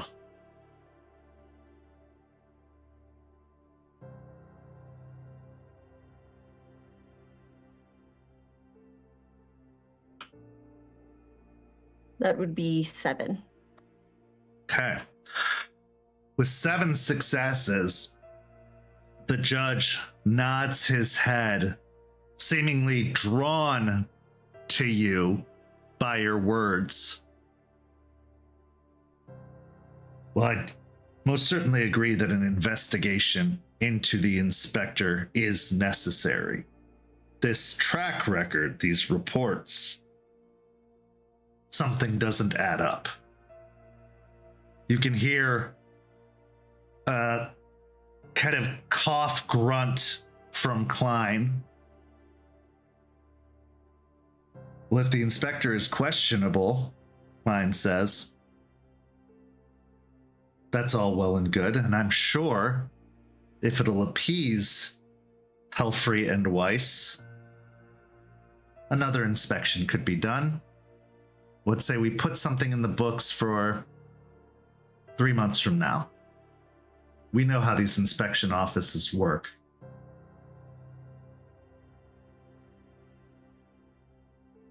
The judge looks to you, Miss Weiss. Is that equitable to you? We launch an investigation into this inspector immediately, and you can even choose the inspector to go check out the property when they are available. I think that's amenable. I think that there should be a halt to Piney Point's dealings until the inspection is put through and is shown as done properly. Your Honor, this request is absurd. If the issue is with the inspector, why should the company be punished for the efforts or the problems of a faulty system? That would be like taking away a person's right to go to work just because the police that arrested them didn't read them the Miranda rights. Let's go a little bit closer to home, Mr. Klein. Let's take, I don't know, something you might be familiar with. Let's take OSHA, for example. If OSHA is seen that their inspections are faulty or fraudulent, the company is shut down until OSHA can do its inspection and make sure the company is done well before a single construction worker can stand on that ground again. A good point, Miss Weiss, but this isn't an issue of worker safety. This isn't an issue pertaining to the individuals who work there. You're quite right. It's a issue of civilian safety, of safety not only for the people within Piney Point, but for the people around it. If this hazardous waste is being gotten rid of improperly, that causes devastating issues with the environment and to the civilians around said environment if they are dumping improperly. Where's the proof, Miss Weiss, other than the possibilities of an inspector that may have a, as I'm sure you're putting it, sketchy track record? Where's the proof of any wrongdoing on behalf of the company?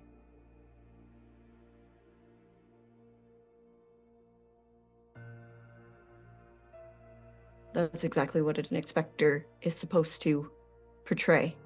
And if the inspector has not been portrayed well, or is, as was said, sketchy, then there is no way to know if this waste is being properly handled, which could potentially put many people in danger. And I think, as you said before, if we're all worried about the environment equally, then this inspection should be done before the company continues to push their products out, before they continue to function within the facility, causing harm or hazard. That's what the inspection is for. It is supposed to be done before any sort of product can be manufactured, or before the company as a whole, the facility can be moved forward as a full facility. So in that regard, it should be stopped, postponed. And if it all comes back well, then of course we can start production again and it should be no issue.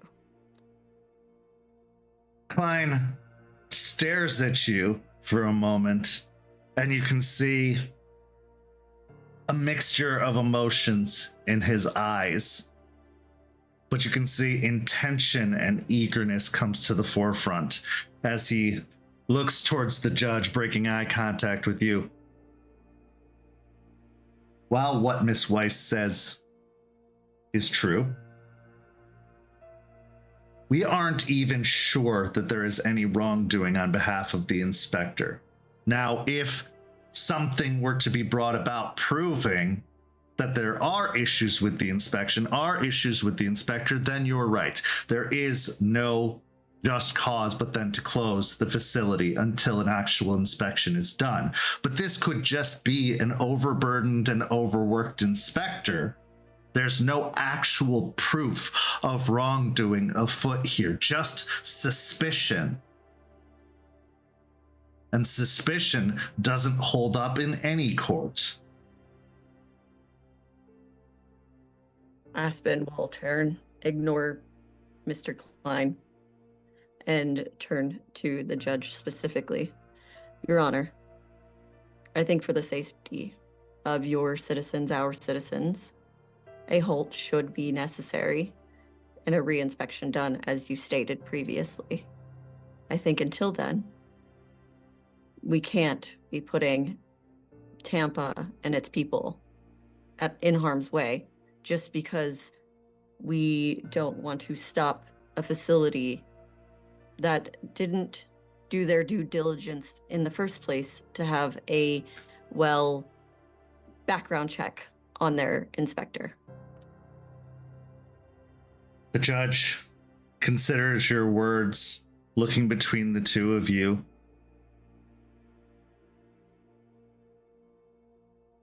You make some excellent points, both of you. have validity in what you say. But as Miss Weiss says, safety is the primary concern here. And a business such as the one operating out of Piney Point doesn't seem to be hurting financially that they couldn't close. You could potentially expedite the process of the inspection or the re-inspection to make sure that it is as smooth and quick as possible to avoid any interference with their business.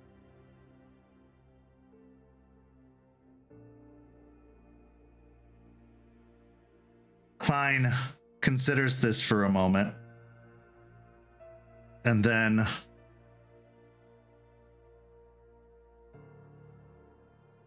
kind of runs his tongue over his teeth.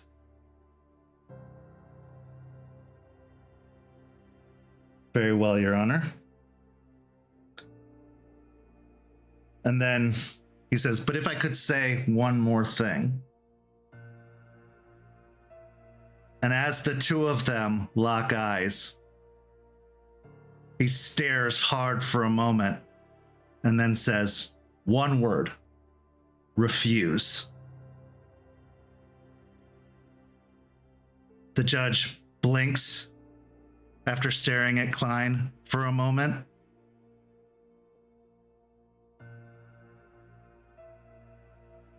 I think until we find this inspector and find them to be at fault of any wrongdoing, I can't in my right conscience close down a facility that has not had a single incident, a single issue, a single complaint lodged against it of any wrongdoing. It seems, Miss Weiss, that if you wish for this to proceed, you will have to come forward with more information on this specific inspector. But if you can do so, I will acquiesce to your request. But until then, I'm afraid there's nothing else I can do at this time. Before you make a final decision, do you mind if I speak to my... Very well. Klein, now with the most shit-eating grin on his face, stands up from the chair and steps outside. As the two of you walk a little bit further away from the office, he turns to you. You have your tricks, Miss Weiss, and I have mine. If you think I wasn't aware of what you did in there, you'd have to understand I'm not new to this game. Okay. Well, how about this? How about you and I make a deal and you can bring it back to your, what is it, master? Employer.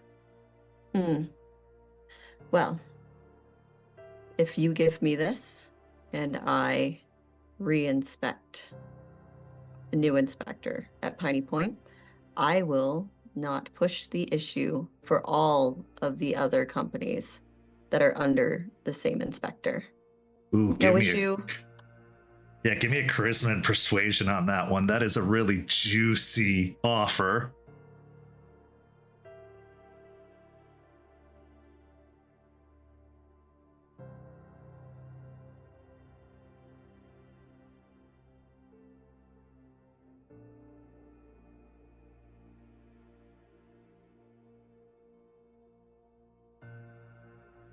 That's an 11.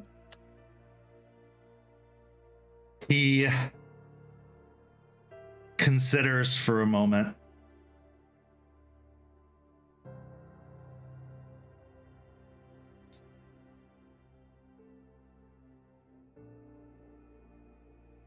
For a young lawyer, you are very skilled.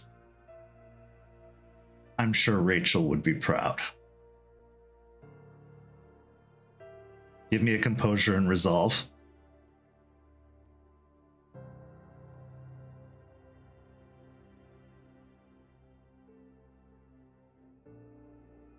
Four. You are able to keep your cool, but that definitely hit a side of you. I agree to your conditions.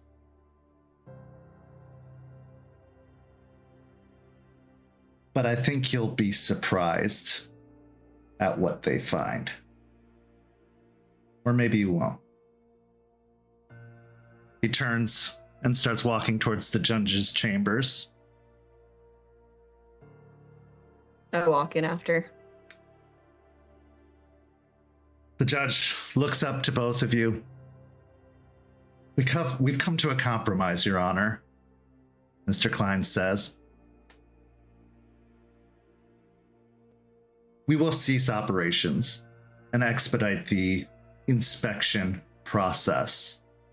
But, and he looks to you,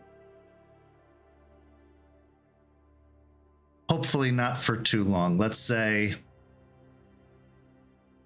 30 days for you to pick an inspector.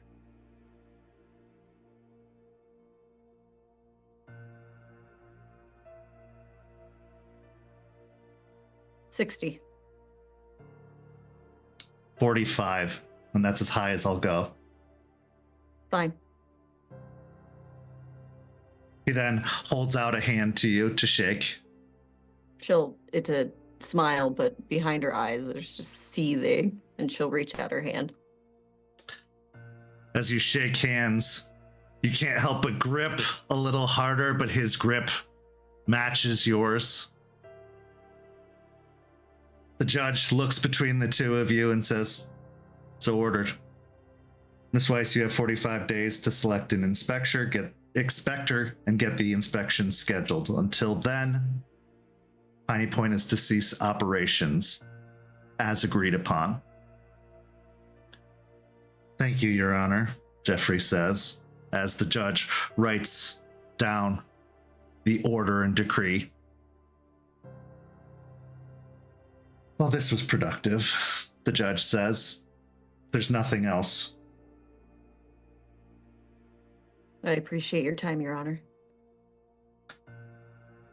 The two of you walk out, leaving the judge's chambers and going out into the hallway of the courthouse, where Jeffrey stops and turns to you. "Well played. Credit where credit's due." Well, tough battle, I guess. Believe it or not, I do my job, and I do my job well, because I put my personal feelings aside. But I understand what you're doing, and I understand the necessity of it. But I can't represent my clients effectively without giving my all. Understandable. And I'm sure we'll encounter each other at another time. 45 days. And please give Miss Bennett my best. And he dips his head politely before turning and walking. She'll stand there, watch him leave, just kind of clenching a fist in her purse to, still smiling, giving off an air that she's smiling, everything's fine over here, but everything in her just wants to just slam his head into a wall. Give me a composure and subterfuge.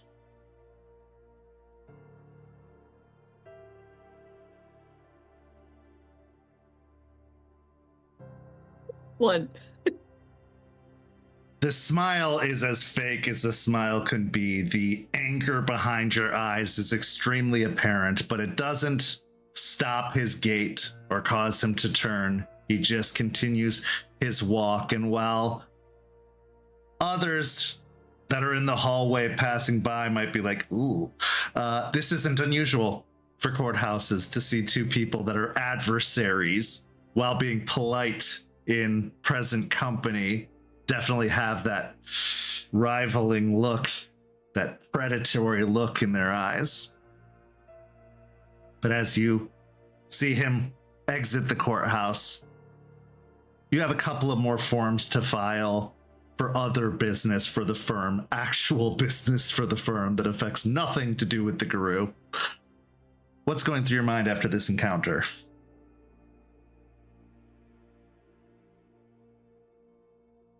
She got what she needed to get done.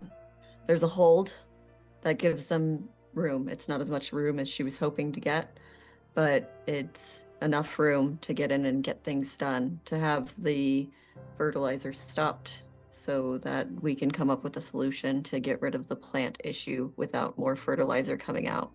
It's a win, but every win comes with a little bit of a knife in the heart when she really, really wanted to hold on to those other businesses as a big old bird to Baitman, to play the game, to show that she can outsmart him in certain ways, but this was the most important thing, and this is what she needs to focus on.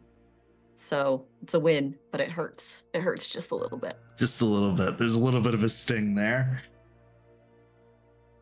Victories often come with a cost, and this one came with a pretty big cost, but as you said, it is necessary. And with the halting of production at Piney Point, maybe, just maybe, that gives you the time and you need to make sure that it's shut down for good.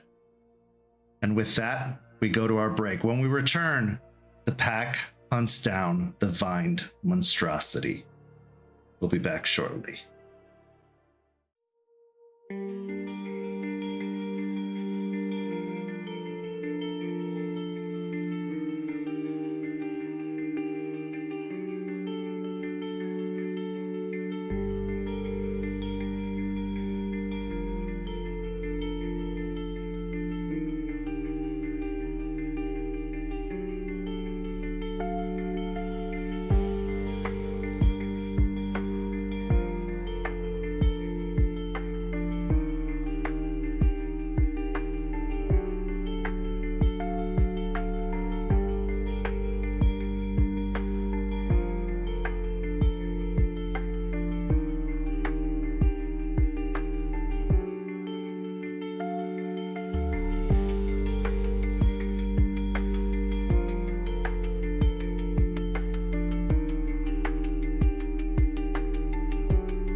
Welcome back.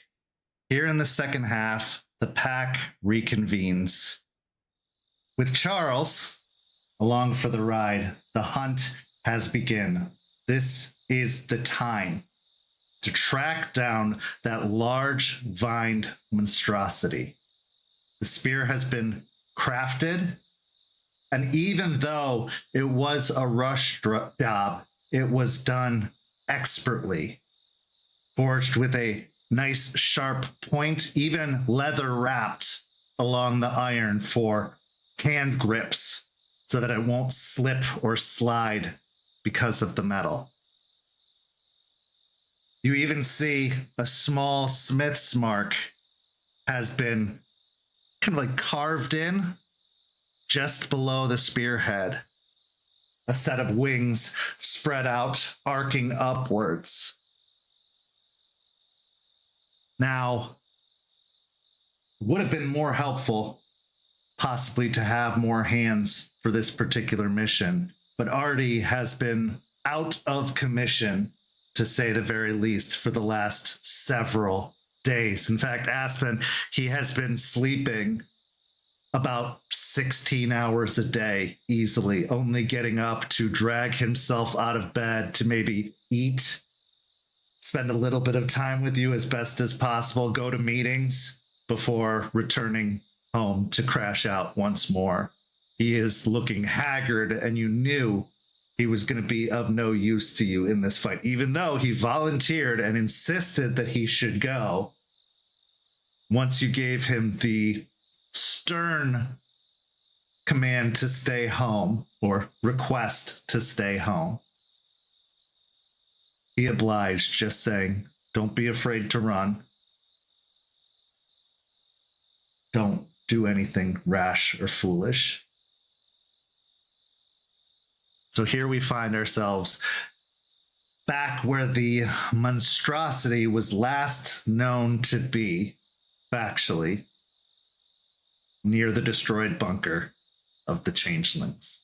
Now, most of the destruction has been tended to. Jace, you've seen to that to make sure that there aren't bodies just strewn everywhere or issues. The bodies were buried with the help of Charles that night, but a lot of the wreckage also had to be dealt with. And with Charles's assistance, he was able to get a lot of that cleaned up so it wouldn't continue to spread or cause damage, and so that most of the personal possessions were either stored or those that couldn't be recovered were disposed of properly. But as you approach that scene, the light fading off in the distance, knowing that this thing's only likely going to hunt at night, as it attacked just before dawn that day, the scene is yours.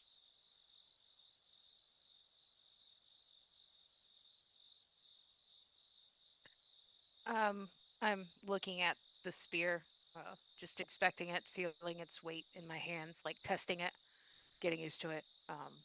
Feeling it's a damn shame that, like, this weapon's about to be destroyed if we succeed.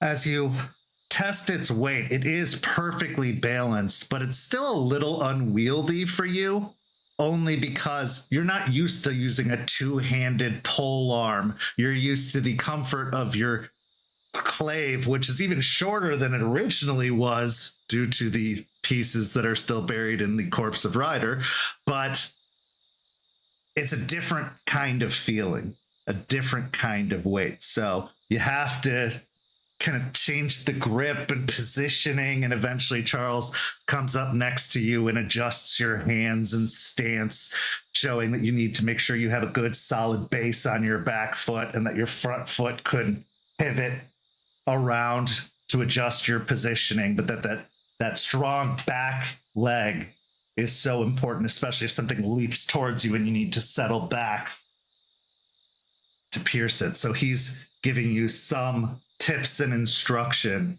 on the use of spears. Now, Charles, who's mostly known for using firearms, is surprisingly knowledgeable about this particular task, but insists that he is better suited as crowd control in this instance, and that you should use the spear. I'll listen intently and test out what he's suggesting, try to employ it. So yes, steadying your back foot, holding the spear. He even mentions that you can position the spear against your back foot to help keep it steady and straight. But you practice a few times with his positioning requests and suggestions, as well as a nice overhand stab for something that's down on the ground, giving it a little extra more force. But that leaves Jace and Aspen. What are the two of you doing? I'm observing the spear situation, looking out at kind of the landscape that we have, almost like chess pieces, trying to strategize in my brain before saying anything. This current time, it's quiet in the field, where there were hives before of these infected cropping up. There has been a cease in a lot of the activity recently. It's died down significantly ever since the death of the infected leech at the hands of the hellhounds. It seems that most of those hives, the abundance of those hives, were the handiwork of the leech, who was spreading the infection at a concerningly rapid rate. Now, while there are some hives still out there, they seem to be more evenly spread surrounding the entirety of the area in the city, but it only leaves maybe 5 of them, whereas before there were over a dozen. So it's showing progress being made in this process. And Charles and Jester are going out, especially with Jace for training purposes, to trim down those hives to keep them contained, to limit the amount of spread. It seems the only way it's going to be dealt with, especially as Charles recounts what happened with the Hellhounds attack. If you kill the source, the other infected will die. Anyone who is infected. That doesn't mean the plants will stop, but at least the infected will decay as the hive mind shuts down.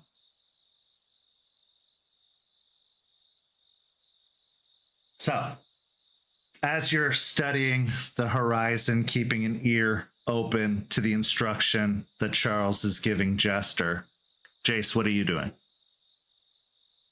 Jace with Charles and Jester doing a quick training. Aspen studying the field. He's gonna walk over to the bunker and just stare down at it, trying to wrap his head about what's about to happen, trying to focus as much as he can. So the bunker at this point is primarily just a hole in the ground. The collapsed roof was pulled away and disposed of. There's a little bit of a concrete frame still in the ground that, until you find the need to remove or destroy it or repurpose it, it just leaves a gap where it is. And looking at the stone, you can't help but have your eyes drawn midway down the length of this stone alley to the point where Ravi died. Looking on the ground, on the cement, there's still a dark stain from where his body lay. And you are taken back to that moment of jamming that rebar in to put him to rest. Give me a composure and resolve check, Jace. Rage still 2. I will say that for the purposes of this, everyone's rage is 3. As you are all stoking up for this fight you're about to go into, possibly the most dangerous you've ever encountered, as this creature is very tough and sturdy, and you don't even know all the things it can do. 4. With 4 successes, you take a breath, and it's a little shakier at first, but it steadies. and you slow your heart rate, which was pounding against your chest as you were reliving that moment. But you do manage to keep your cool and composure. You do manage to stay present in what needs to be done versus what has already happened. He'll look down at the hole one last time, eventually make his way over to Aspen. All right, boss, where do you want me? She'll look over at Charles to kind of gauge his thoughts as she starts to speak. I was thinking, with Jester having the spear, Charles could keep closer to Jester to kind of keep anything coming in while she's doing what she needs to do. So close with her, and you and I could be on either side, keeping anything else that comes out of Jester's way. Charles, at this point, nods his head and speaks up. I had a similar strategy, more like a arrow point positioning.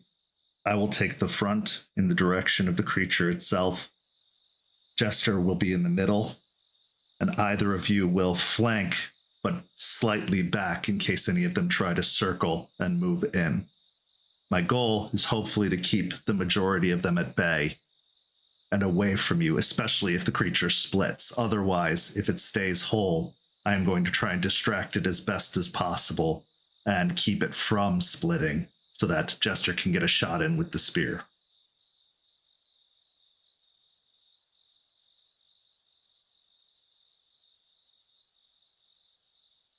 Use your firearm as long as you can, Jace. If nothing else, it'll keep them reeling and confused and possibly, hopefully, do some kind of harm to them, though we've found that they are very tough, but maybe not so much when they're split. I'll do my best. Sorry, Aspen. You're totally fine. I also say do your best. I know it's going to be chaos and difficult, but do your best to keep an eye on each other. It's going to be wild, I'm assuming, if history has anything to say about it. Keeping an eye on the rest of the pack, using everything you have to make sure, Jace, make sure if things go badly and Jester or Charles are looking rough, then you can get in there and give them what healing you can, and I will be doing the same. Sounds good. We'll use this bunker as a fallback point. If anything should happen, if we should get separated, if one of us needs to flee, there's no shame in that. This is an unknown opponent with advantage on us. So if you need to fall back to this bunker and wait for the others to return.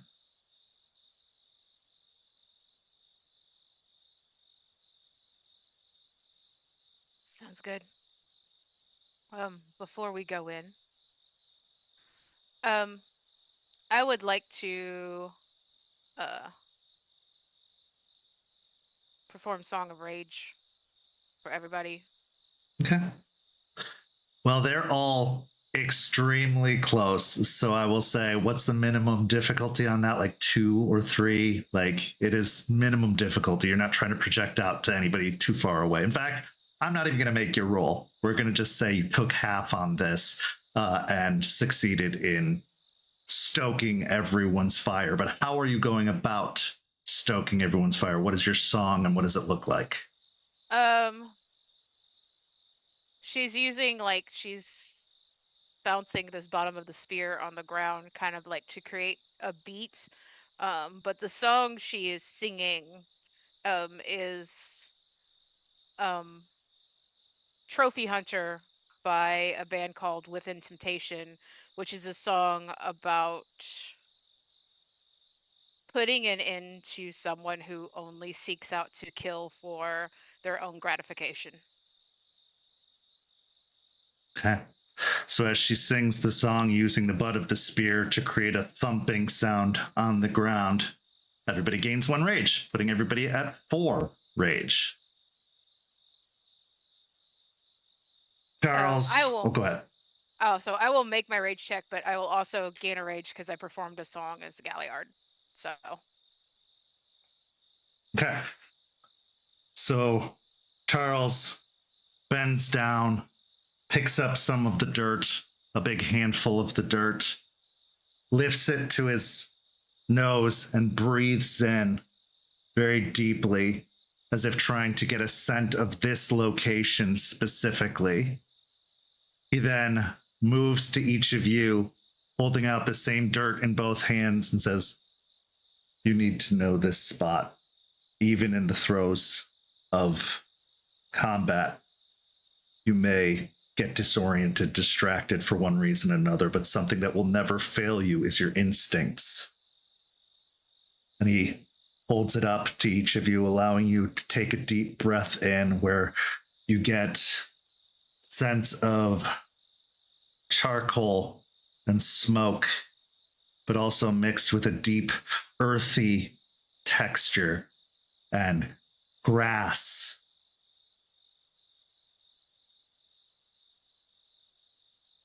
Everyone make me a wits and survival check. I will give you an additional die based off of the fact that you've been presented with a pretty decent sampling of the area. This check will be used if you should decide to fall back. You know where to go.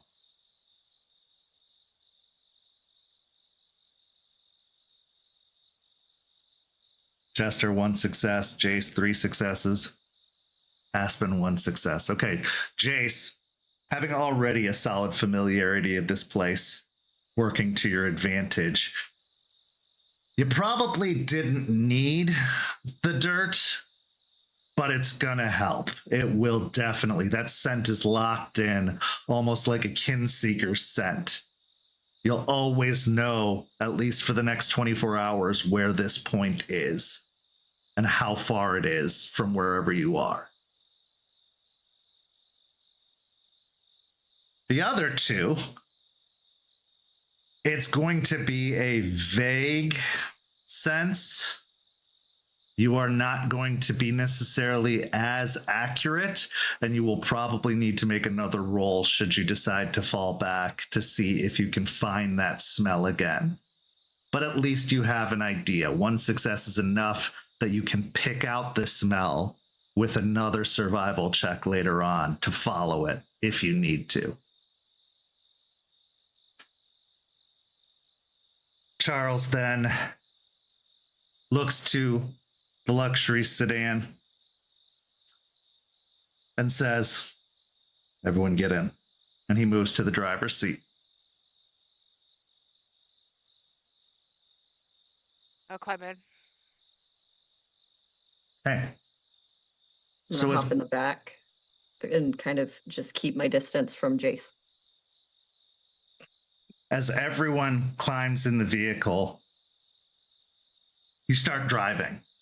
Charles has the window down and open, and occasionally is like leaning slightly towards the window and breathing deeply, as if he's trying to catch wind of the creature or some sort of sign or scent. And you drive for a good while out in these country roads as the sun finishes setting and everything grows darker and darker.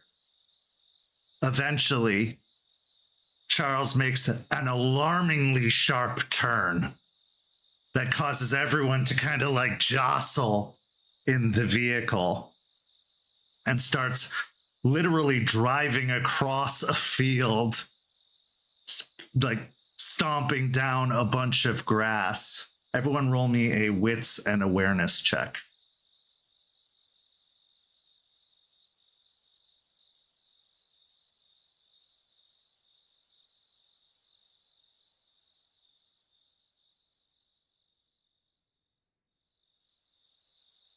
Okay. Jace, 5 successes. You are the first one to take note of it as the scent from Charles's open window even hits your nose. And following it, you can see in the direction that he's driving,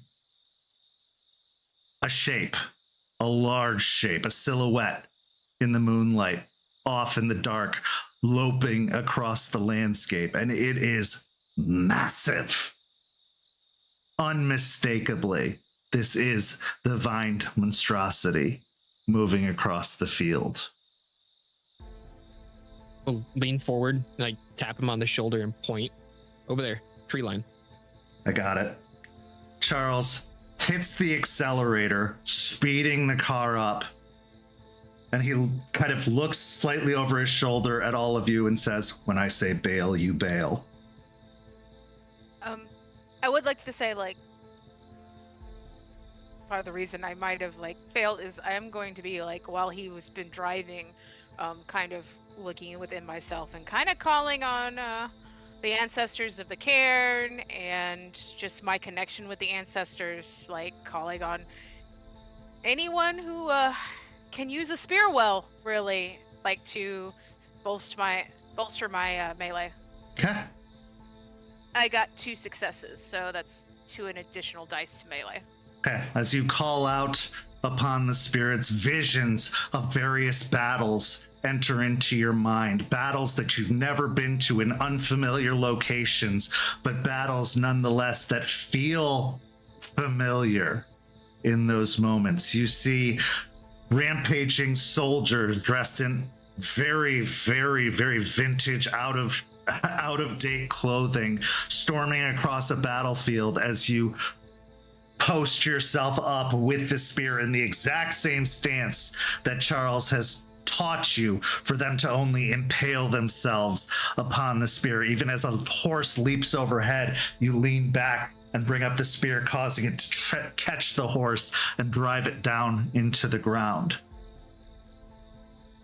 You feel yourself strengthen. You feel your knowledge and comfort with such a weapon become even more familiar. As the car speeds up, driving even faster, almost pushing it to its limit as it plows through this field. As the creature grows larger and larger, you hear Charles say, "Bail."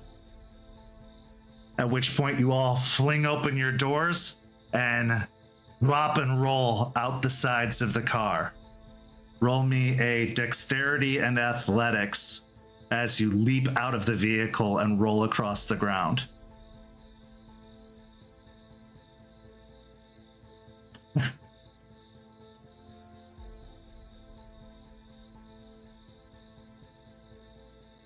All right. Jester, you roll out of your side just fine, as if this isn't the first time you've ditched a car before in motion. Aspen and Jace, it's a little bit more rough. Jace, take 1 point of superficial physical damage. Aspen, take what'd you get? You got 1, Jace? Okay, and you got 0. Take 3 points of superficial damage. Jace, take 2. My mistake. Take 2 points of superficial physical damage as you bail out. The ground hard and rough, as if that first impact, as if you're hitting concrete. But then the gradual roll softening as you hit the grass. Charles doesn't bail out of the car and instead drives it directly into the side of the monstrosity, crashing through it, sending it sprawling for a moment.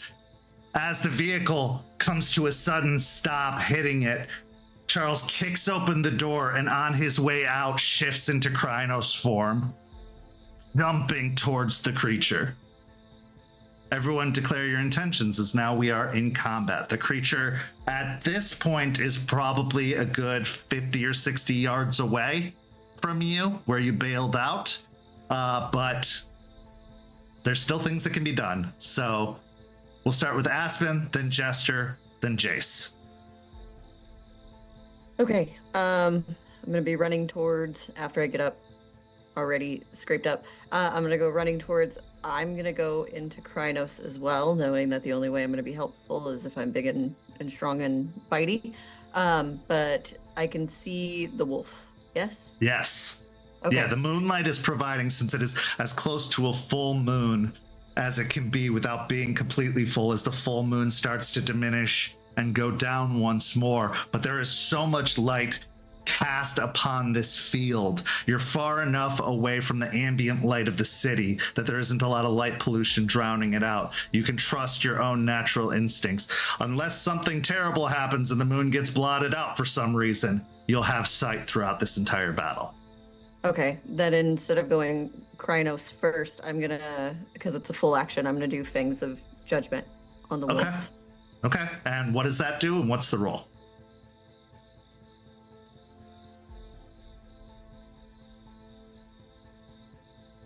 While you look that up, I'm going to move to Jester. Yeah, Go ahead, Jester. Okay.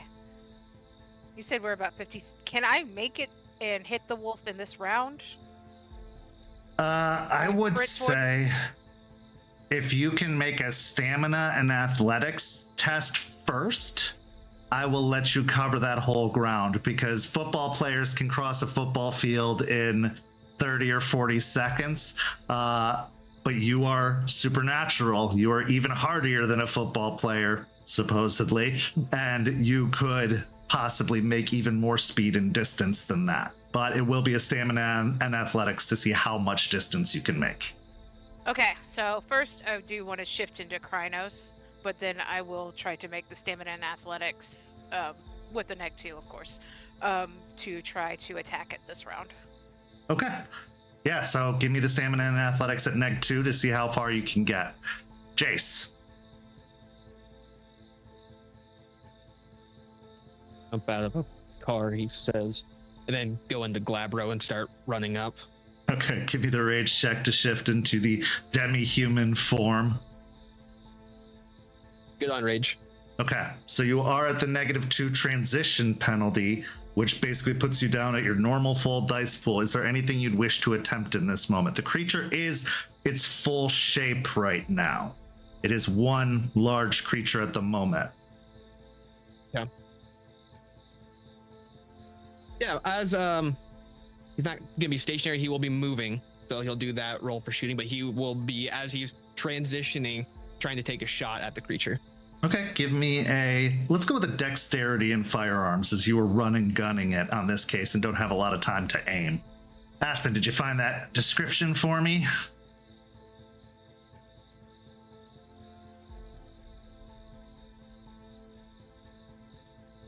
Yes, I did. There we go. So it's a willpower, and I roll of a difficulty 3. And if I make it, then I can use that one creature, and all of my pack mates get a +1 to damage against that creature. Okay, go ahead and make the roll.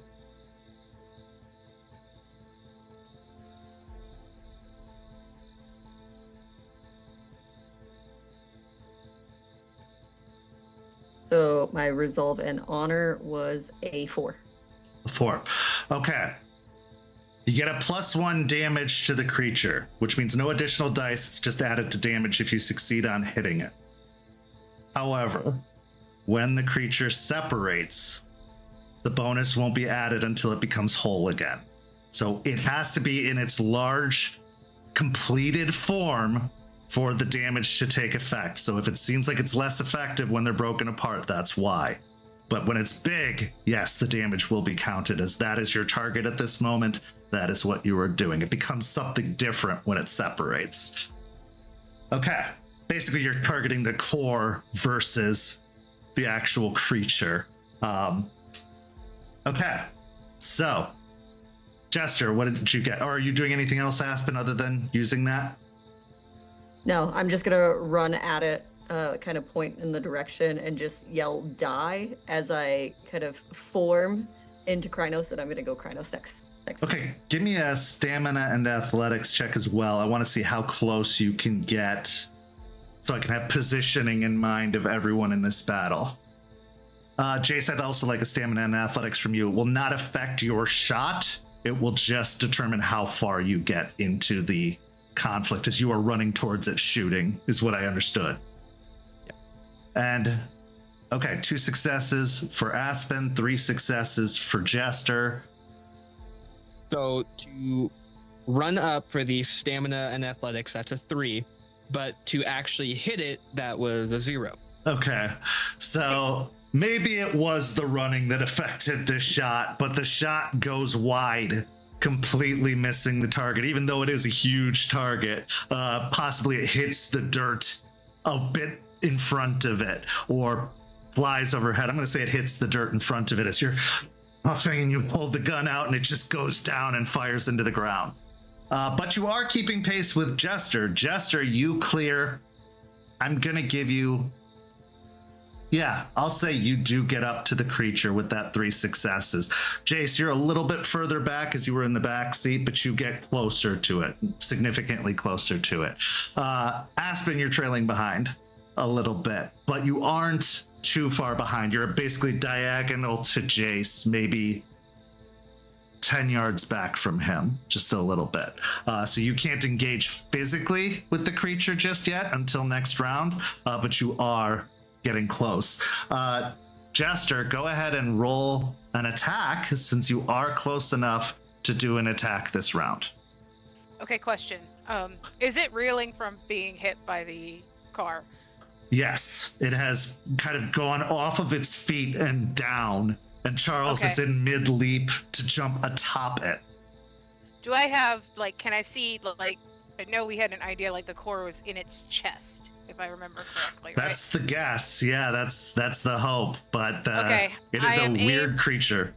Right, I am going to aim, at least from what I last checked, the spear into the chest area. Okay. I'm going to say this is a called shot, so it's going to be a -2 to your roll on top of the -2 from the transition penalty, so it's going to be a -4. So is it negative dice or negative success? Negative dice. Negative dice is what we're doing in this case. Okay, that's fine. Normally it's negative successes, but I'm just going to do negative dice in this case. Okay.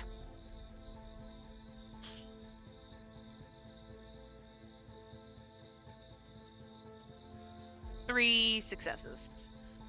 Okay, so as you rush up and jab the spear into it, almost immediately it starts to smoke and sizzle from where the jab hits. It lets out this unholy shriek that sounds like the scraping of sticks together combined with a demon from hell. There's no better way to describe it. It is as you jam, that hurt me saying that. As you jam the spear into it, the vines and mossy build around it starts to sizzle and burn up. Charles has launched himself atop it and is on its back with front and back claws dug into it as if he's basically mounting the creature, so it will have to shake him off in order to get rid of him. Next round, let's declare some intentions. I'm gonna go full Krynos while I'm barreling up to the creature, not being able to reach it yet, but that's gonna be my turn. Actually, you will be able to reach it this round. You weren't able to attack on the last round because you didn't get close enough, but this round you can finish the distance. Okay, then I will go full Krynos and I will leap towards the wolf. Okay, give me a strength and brawl. You are finishing the Krynos transition, or are you starting it? Like you're doing the whole transition this round? Doing the whole transition. Yeah. Okay, so the 2 rage checks first, then a -2 to your strength and brawl as you try to launch yourself at it. Jester, you did not hit the core, obviously, but you did injure it. Okay. So, as this is a spear of cold iron, and the cold iron is affected every time it comes into contact with a creature like this, you get 10 shots.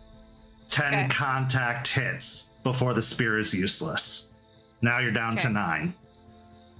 Fair.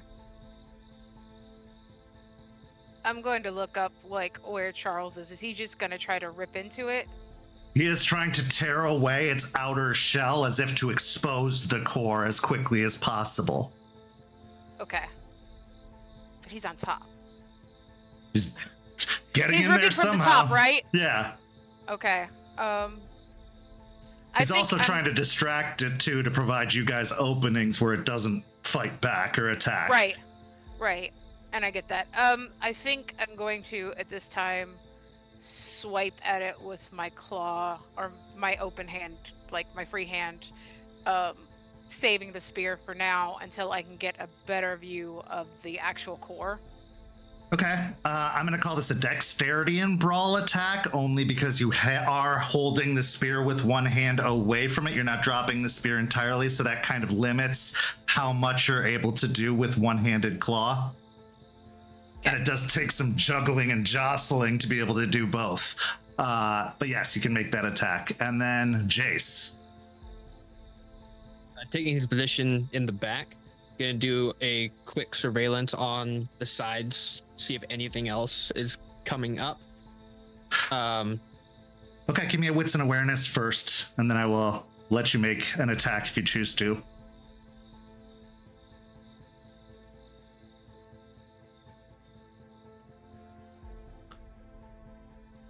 Four.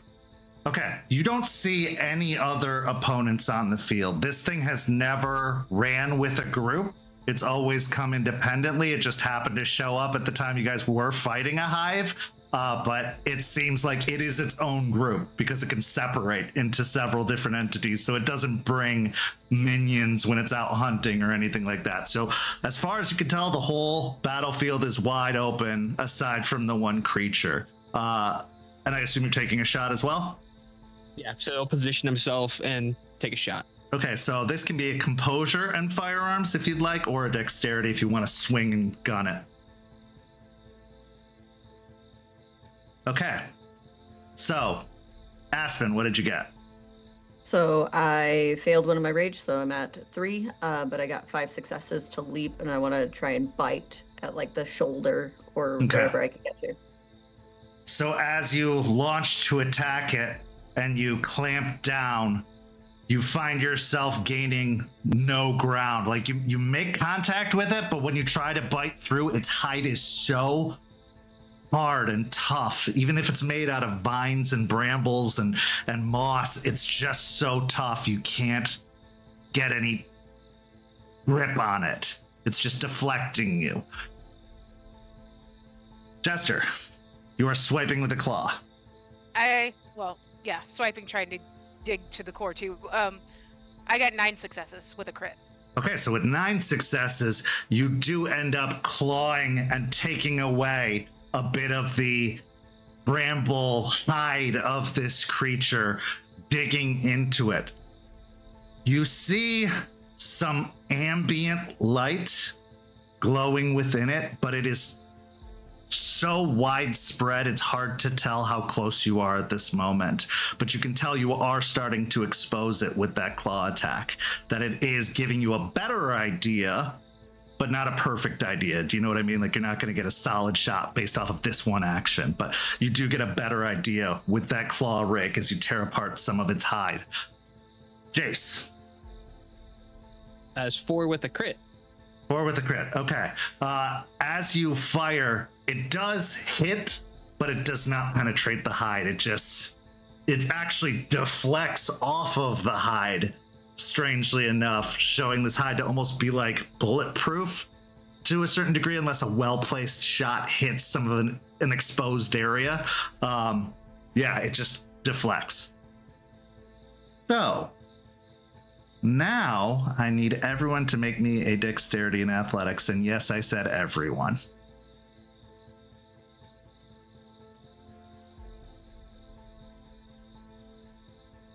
One success for Aspen. 3. 3 successes for Jace, okay. 2 successes for Jester. As the creature stands back up to its feet, you see vines spawn out of it, almost as if it's like a displacer beast with the multiple it just spawns out of it. As you look at the vines, as they fling out, one of them entangles Aspen, one of them entangles Jester, one of them hits Jace but does not tie him up. The silver spikes of the vined plant, the bushes, are inserted along the lengths of these vines as they grab you, pulling you from its frame, distancing you from it. All of you take 1 ag physical damage as you make contact with the spines. Jester and Aspen, you are tied up with it. You will have to free yourself or you will continue to take an ag every round that you are tied up with this vine. But Jace, you did not get entangled by the vine, though it will likely try to make another attempt to get you. So as these thorns, which are very razor thin and small, pierce into your skin, you feel sizzling, burning wounds, almost like a bunch of really tiny hot pokers are jabbing you from all over as it burns through. Your very, very durable hide, but because of the silver, is just making contact. Next round, declare your intentions.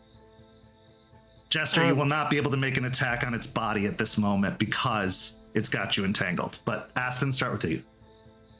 I would like to heal or regenerate to superficial, and then I would like to try and just rip, like whine type growl and rip the tendrils off. Okay, so yeah, rage check to heal the superficial, and then use a strength and I'll say brawl. It's like breaking a grapple to try and wrench yourself free of these spikes that have started to wrap around your midsection. Jester. I think a reminder for all of us, since we now have taken ag, we are gaining a point of rage. That's true. Everybody gains a point of rage. I will attempt to, 1, try to heal this ag, because I do need to get rid of some rage. And I'm gonna try. I don't want to waste it. I'm just gonna try to So it's still extending out. It's just wrapped around me, right? It wrapped around you and almost shoved you further back from it so that you can't get to its body, but it is still wrapped around you, yes. Okay, I want to claw at the extended piece that's not wrapped around me per se, but connected still to the wolf. Is your goal to sever it from its body? Okay. Yeah. I will allow that. You will take the aggravated as you are not breaking the grapple per se, and you'd still be wrapped up in it even if it isn't attached to the body anymore. It's still silver, you know what I mean? It's still gonna hurt. So, but you will take the 1 ag regardless, but you can make a strength and brawl attack to try and use your claw to sever the vine. Okay. Jace. Also gonna attempt to heal the soup that I got. I lose a rage. Okay. I'm going to try and shoot the vine that is wrapped around Jester to see if that will help. You know what? I will give Jester actually an additional die to her action, as you're going to do it as a help action in this case, which will help her better than you firing and missing potentially. I'm just going to give her the chance for it to help her break it. Got it. Okay. That being said, Jace, I do need you to make another dexterity and athletics as the vine that hits you is still out there flailing around trying to feel you out and grasp you once more.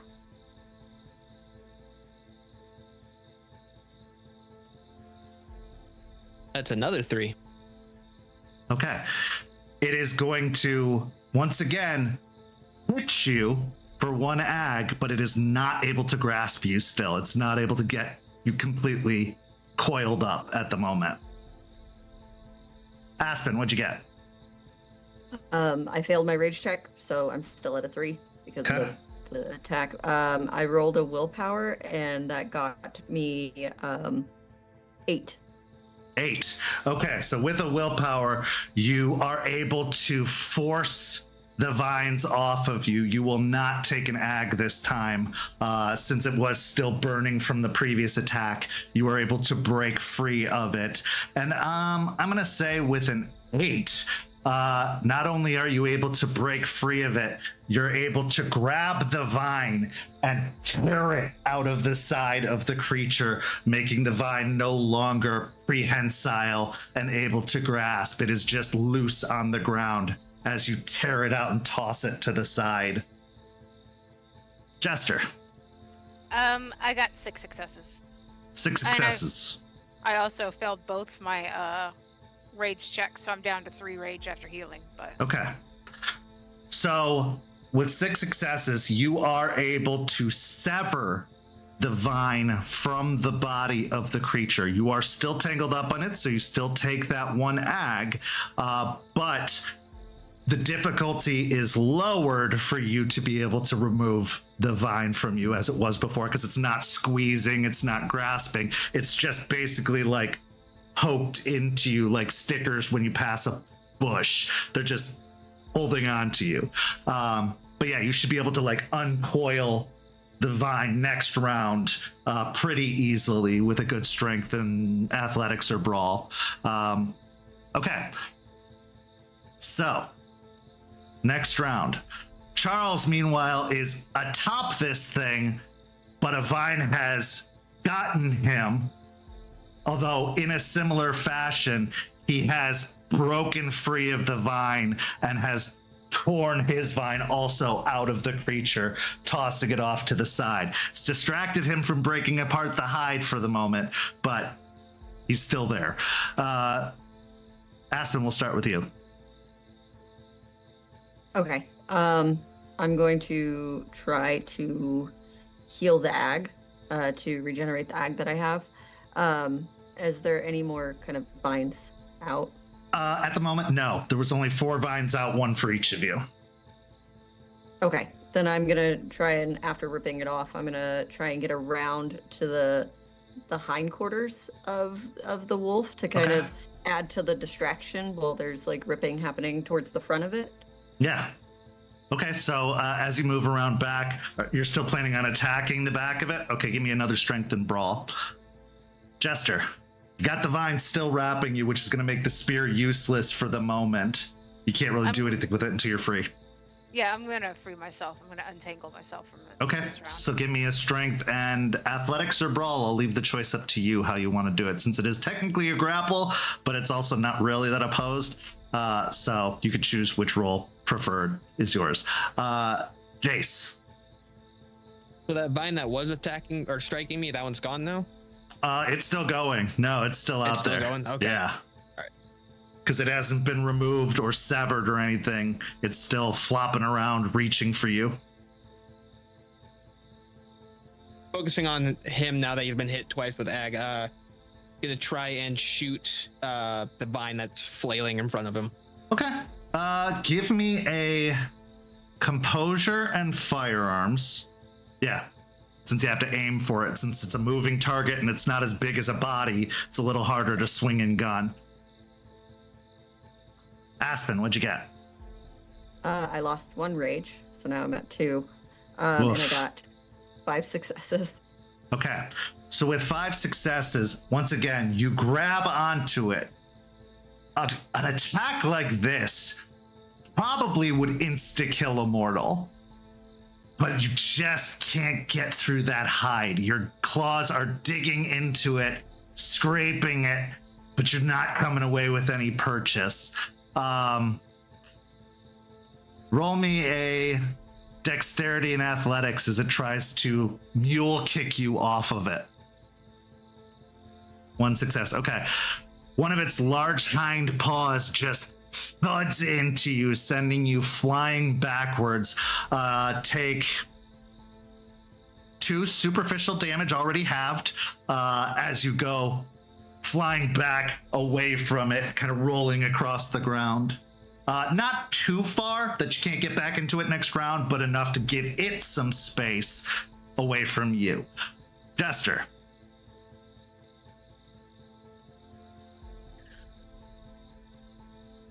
Okay, Charles is on top of the wolf, but this wolf is huge. Is there enough room for me to get up there too?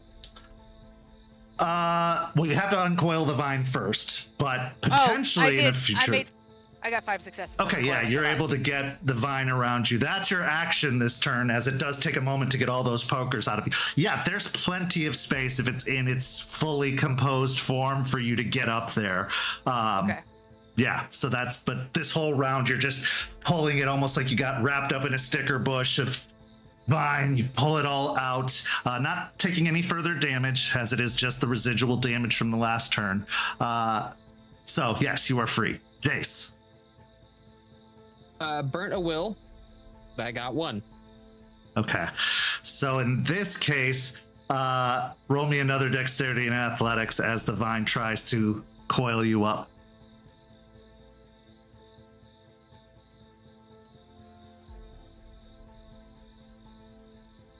Or this time. Okay.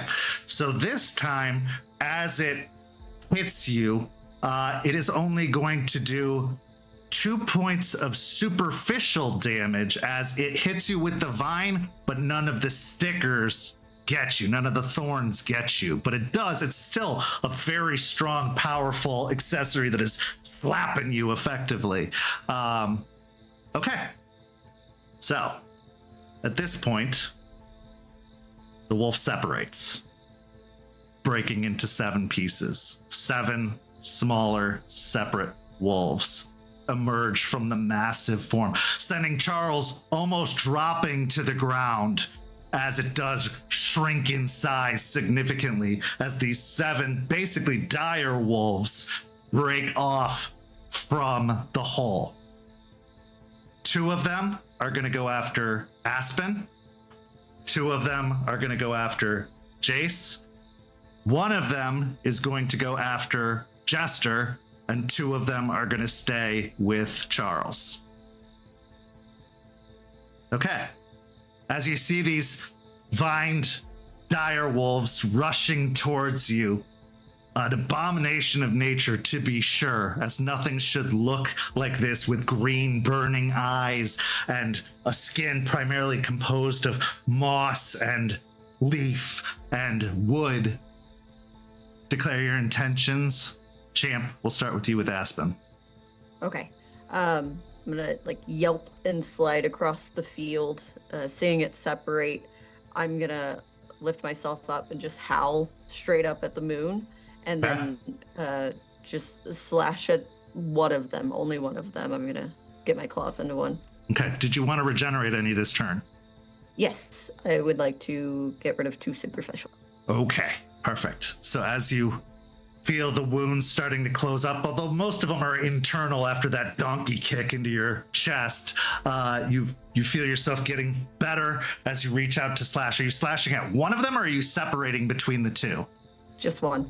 Okay, so roll your strength and brawl, and then roll me a dexterity and athletics -1, as the other one is going to leap at you and try to get a bite on you. Jester, you are squared off with 1 of the 7, as it seems they're trying to avoid that nasty little spear you have, but also not completely leave you unengaged. Right.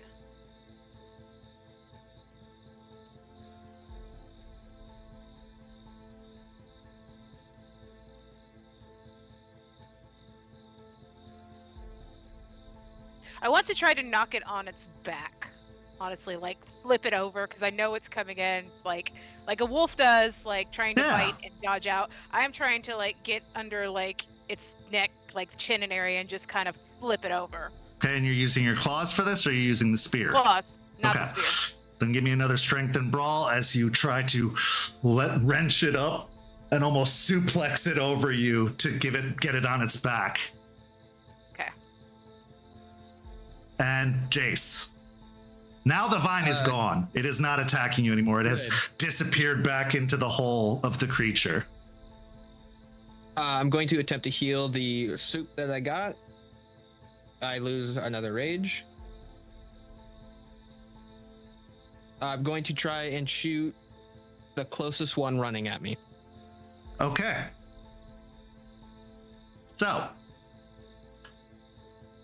I will give you a choice. You can choose to fire at both this round, but you won't be able to shoot next round.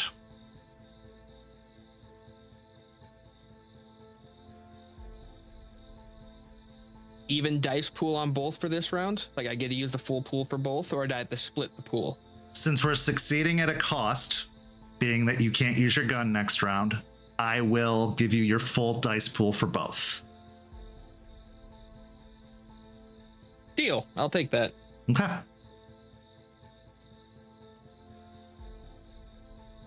So, Aspen, what'd you get? So, quick mechanics question. Sure. If I only have one dice to roll and I'm at a -1, does that just like nullify it, or do I still have the one dice? No, to roll? you always will have a minimum of 1 no matter what. Okay, so that's 1 for my dex roll and 8 with a crit for the attack. Okay. So with 8 with a crit, you slash at the smaller wolf, and you definitely make purchase on this as a good chunk of wood and moss and organic material just comes flaying off of the side of it, almost like you're pulling out a big chunk of it from its side and send it sprawling. Unfortunately, the other wolf plows into you, full tilt, full force.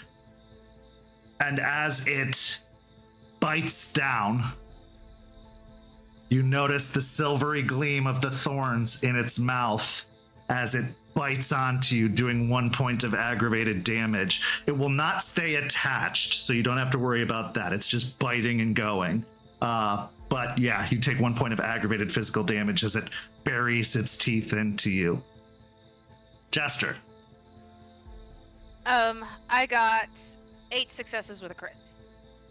Okay, so with again 8 successes, you dig your claw up into the creature and you find your fingers just dig into its chin, holding its head up as you flip it over and drive it into the ground, sending grass and dirt just splaying out almost in like a crater of where this creature's body just buries into the ground. I will give you, because of the critical, an extra die on your next turn as it is downed for the moment and stunned by that attack. And you have the leverage if you want to drive the spear into it. This will give you the advantage to do so and try to get the core if it's in it. Jace. All right, so for the first shot, got just 4. The second one was 6 with a crit. So the first shot of just 4 is enough to keep it from hitting you. It's no exchange of damage. Basically, that's the difficulty when they're in small wolf form, is 4 to beat. So with that 4, your shot causes it to have to reroute instead of plowing straight towards you to avoid getting hit, which stops it just long enough to keep it from leaping at you. The other one, which, how many successes? 6. Okay. The bullet strikes into it, sending a brittle shatter outwards of sticks, vines, organic material as it just blows off of its side in a big chunk, sending it reeling. As the round concludes, the wolves that have been damaged, the roots start to grow back together, closing up any broken pieces as they all regenerate this round. Declare your intentions.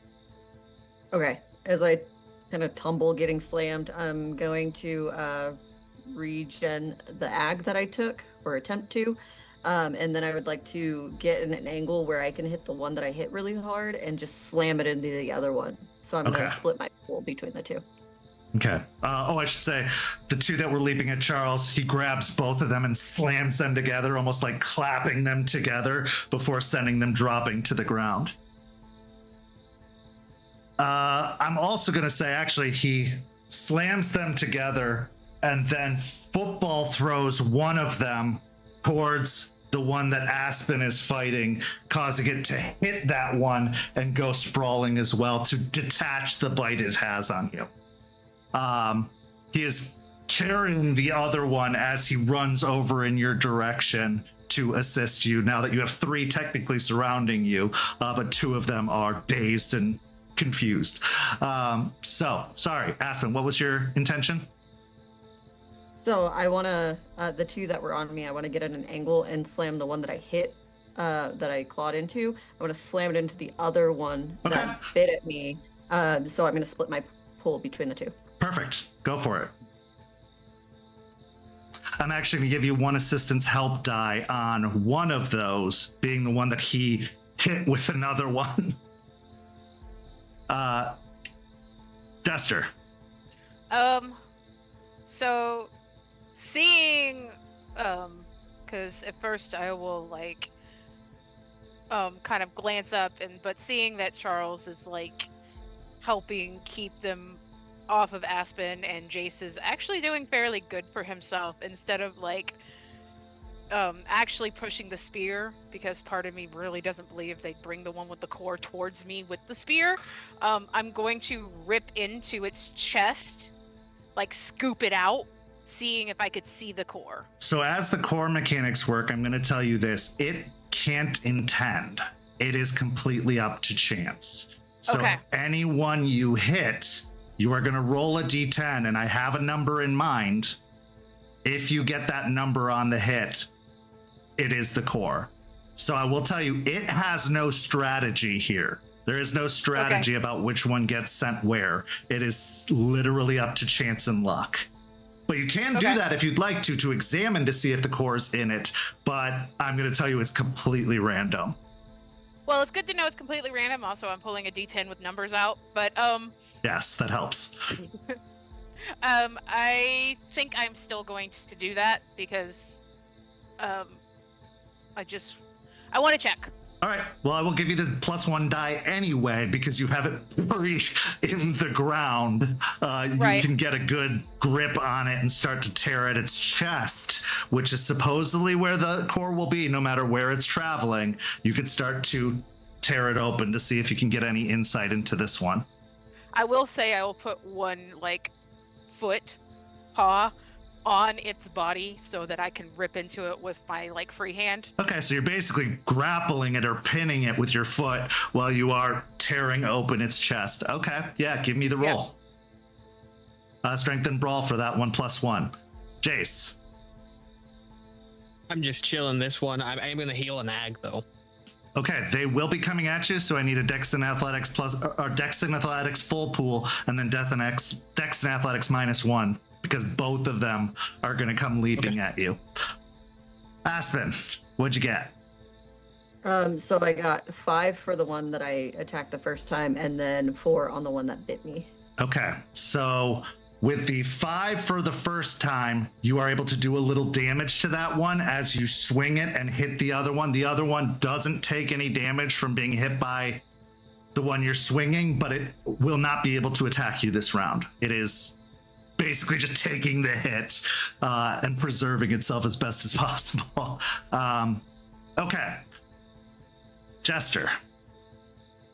I spent a willpower. I got 5 successes. Okay, with 5 successes, you get a little bit of a hold of the hide. You're not able to pry it open enough to get any insight as to whether or not the core is in there, but you do have a grip in its body as you are prying. And you do a little bit of damage to its its hide. Jace. I was good on the rage, and the first one that I was attacking, I got 2, and then the second one that I was attacking, I got 2. Okay. So in this case, with your gun unable to fire as you feel your wounds stitching closed, it's almost for naught because 2 more wounds open as they bury their teeth into your sides, doing 2 points of aggravated damage to you. That's between both of them. That's not each. Oh, not a piece. Okay, good. No. That's just both of them together do 2 points of aggravated damage. Every bite is going to be 1 ag, but because it's silver, it's definitely an ag and not superficial. Okay. Charles has now come to join you, Aspen. So what I'm going to say is for your next attacks, you get 2 die bonus because he is assisting you in those attacks. He does no damage this round. He just crosses over with the wolf he's carrying and starts clawing and swinging it as best as possible. But you will get a 2 die bonus rather than him taking an action on any ones you attack. Even if you split the pool, 2 die bonus to both. Yeah. So, what's your intention, Aspen? I am going to go after both of them, them being close together, and I'm just going to try and like rip and throw them backwards, like both of them by the haunches, just throw them back. Okay. So yeah, give me 2 separate rolls, split your pool, but give 2 die bonuses to each pool. Jester. Seeing at this point that Jace is having trouble, I am going to just be like, well, I still have a grip on it, don't I? Yeah. Okay. Yeah, you got a claw full of it buried in. Other hand still holding the spear. Right. Then I'm just gonna rip it out at this round. Okay. You're gonna take the claw out. Okay. Well, I'm gonna rip, like try to so strength and brawl to yank it out. Yeah. And then Jace, you can use your gun again. I will say this, for the remainder of the combat, you can choose to take 2 shots a round, but you have to skip a round afterwards from shooting if you choose to do so. But you get your full pool for both. Okay. Did they bite and let go, or are they still attached? I would say they probably bit and let go. They're not going to be hanging on to you. Yeah. Especially since you have a gun that you could just go blam. That's kind of what they're like, well, if one's there, I'm going to take a few steps back. I'm going to try and distance myself a little bit from them, but I will take you up on that. I will shoot both, but I will skip next round. Do you wish to regenerate as well? Oh, yes, I do. Yeah. I lose a rage. Okay. So yeah, give me that.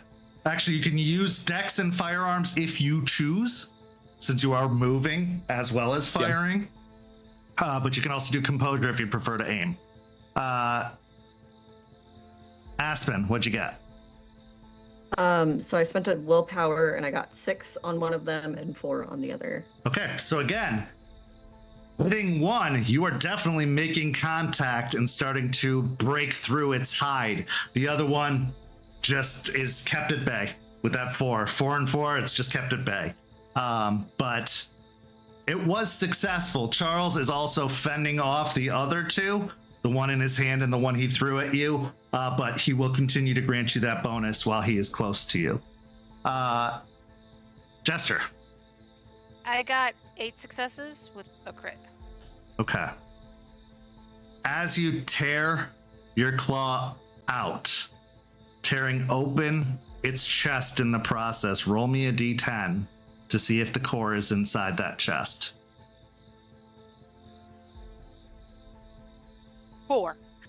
It's not inside this one. Okay. So, you tear out a huge chunk, exposing its inside, which isn't really anything. Like, there's not blood, it's just more of this organic material stitched together. It almost seems like it's hollow inside to give room for the core to be, but the core isn't in there.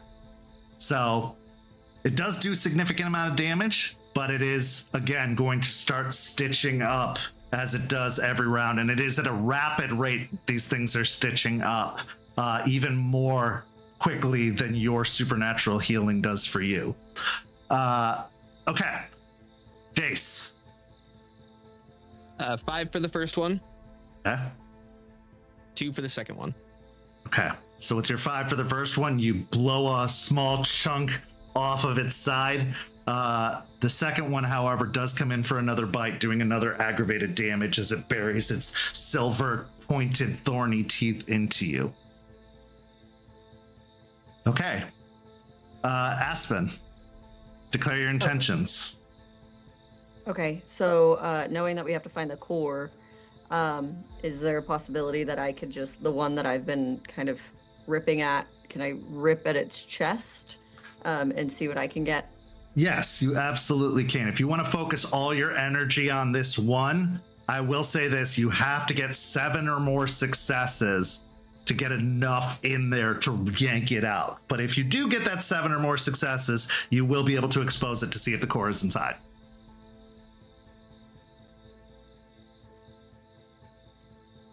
Jester.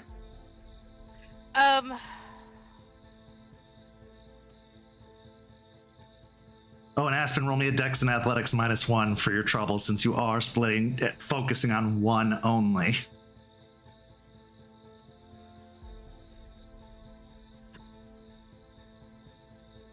Okay. Core's not in this one. Are there any like jagged edges of the car poking up that I can impale this wolf on? The car is a ruined mess on the front end. It totaled as it hit this thing. So yeah, I'd say there's plenty of jagged metal and wreckage that you could possibly get a hold on. Now, it's a modern car. It's not the fun steel that, old Detroit Automotive used to be. So a lot of it is plastic, aluminum, like very disposable materials. So it would have to be a pretty good hit if you want to impale this thing, because it's most likely the stuff's going to crumble underneath it when it hits it. I'm going to try. Okay, go for Otherwise it. this thing's going to heal, come after me, and I want to keep it out. Yeah, give me a strength and brawl. Okay. Jace, you are not able to fire this round. What's your intention? With the current circumstances, going to heal again. Rage is good, but current health and the way things are going, he's going to reluctantly shift into Krynos. Okay. I will say the gun is useless if you shift into Krynos, just because your fingers are too big for a little human-sized trigger like that. You could use it possibly as a bashing weapon if you wanted to, but overall it's not going to be able to be firearms anymore for you. So go ahead and make the 2 rage checks, and you will still be allowed to attack this round if you choose, but it'll be at a -2. But it'll be at a +2 theoretically, because you get +4 when you're in Krynos. Right. I did pass both for the rage tests. Yeah, sure. Why not? I'll try and hit one as they come up. Give me a strength and brawl, and then a dexterity and athletics -1. Don't forget those bonus die also include 2 dexterity and athletics, because you're much more dexterous and strong now.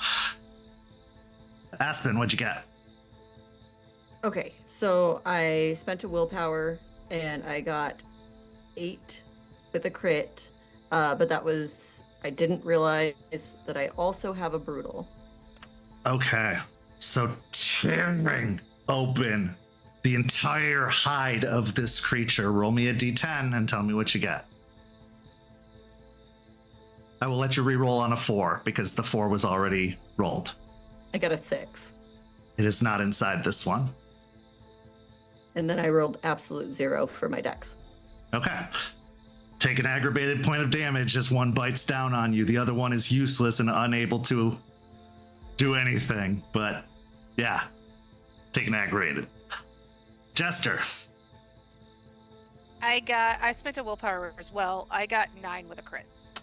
9 with a crit. Okay, so as you pull this slowly regenerating or pretty rapidly regenerating creature out of the dirt, you swing it and drive it down onto the car. The car lets out an unholy sound of metal crunching even further. However, you do see some of the framework of the car stabbed through it and sticking out the other side. It is pinned for 1 round and unable to attack, so it will not be able to do anything next round. You are free to move and assist, to target another one, whatever you want. This one is out of action for the next round. Okay. What is your intention? Where are you aiming after this? That since you've done that. Jace. I'm going Jace, to help okay. Jace, the 2 on Jace. Cool. Okay. Jace, speaking of, you are now in Krynos. You have decided to attack one. What is your... How'd you do? First one was a 6 to hit, and then for the dex, I got a 4. Good enough. 6 to hit. You feeling this renewed strength in your transition, sick of getting bit by these fucking things, smash it with a paw, sending it knocked off to the side. Maybe it's probably the one that just bit you, just goes sprawling as you strike it. The other one, you are just barely enough able to dodge out of the way as it tries to bite, and you even feel, I guess what would be its jaws or lips, if it had them. You feel it scrape against you, but not enough to do any kind of damage. Just sloughs. It was so close to biting you. Okay, next round. Let's declare some intentions. Aspen. Okay. I am going, knowing that that's not the one, this time I'm gonna split my pool to kind of keep them so I can get in a good position to go for the other one next time. So I'm kind of just keeping them at bay, so I'm gonna split. Okay. So splitting your pool. Again, Charles is still there fighting off the other ones. He's basically doing like spirit of the fray to hit everyone he can as much as possible. So take your +2 dice to each roll as he's striking at them. Now, I will say to expose any cores, you have to only focus on one. This goes for everybody. You have to only focus on one if you're trying to expose. There's too much going on with multiple opponents. Even if you get, I don't care, 10 successes, you're not going to be able to expose a core because you're not being able to focus your efforts. Okay. Jester. I'm going to attack one of the ones on Jace. Okay. You know what? I'll risk it. I'm going for a spear. I'm going to just try to like stab it. I'm going to leap, not like hare's leap or anything, but like kind of leap and pounce to where I can get a good shot, like straight through its back to try to just like jab the entire spear through its middle, like to where I think the core is. Okay, give me your strength in melee. You are at a -2 because it will still be a called shot. -2 dice, not -2 successes. But yeah, you make the leap. Jace, now you only have to worry about one at the moment, unless you decide to deal with it. Yes, Jester. Also doing Raging Strike. Isn't Raging Strike melee only? Or brawl only? Let me check real quick, but I could have swore it was... If it isn't, you can go for it, but I'm pretty sure it's set on any brawl attack. But check. You can check, and if it isn't, I'm wrong, and you can go ahead and do it. Jace, what's your intention? The 2 wolves are still like relatively close to me, and I but see Jester's Jester getting running up. Yeah, yep. Okay. I'm gonna assist Jester. I'm gonna try to grapple the one that she is going after, regardless of whatever that wolf is doing. Just try to help her pin it down. Okay. Yeah. Then give me a strength and brawl and a dex and athletics -1. Aspen, what'd you get? So 4 for one of them and 3 for the other. Okay. So the one of them you're able to fend off. The other one does get in and bite for 1 aggravated damage as it gets its teeth in you. Jester. It does look like it is brawl. Yeah, I thought it was on the next brawl attack. Okay. Then I will not use Raging Strike and I will just roll it. Good to know if you want to expose a core, though, with your hand instead of the spear. Right.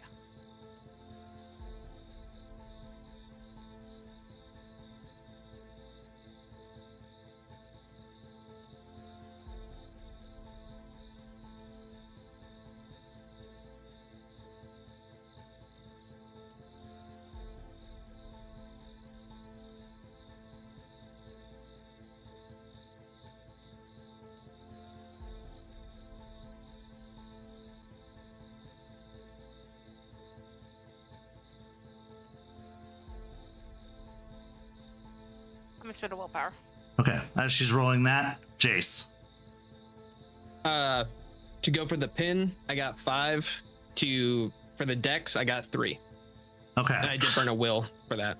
So to go for the pin to assist Jester, you definitely make contact, hitting it, kind of knocking it off, so it will lower Jester's difficulty to hit dead center if she gets enough successes, but the difficulty has gone down slightly. The other one, you said 3 successes? Yeah. It's going to get through, do 1 point of aggravated damage as it bites onto you. Okay, Jester, what'd you get? I got 6 successes. Okay. Thankfully, due to Jace's assistance, it did lower the difficulty enough for you to be able to get a called shot on it. So, roll me a d10. 10. It is not the core. So as you drive the spear into it, lowering it down to 8 uses now as you feel some of the metal burn away, it too burns. It still takes some significant damage with the contact of the iron hitting it, but not enough to destroy the entirety of it. Okay, next round, let's declare some intentions. Aspen. Okay, I will regen an ag, and then I'm going to go full force to the other one that I didn't try to rip. Okay. All right, so give me a full strength and brawl +2, but also I need a dex and athletics -1, because even though you did do a big significant chunk of damage, it is healing up and it is going to bite you again. Jester.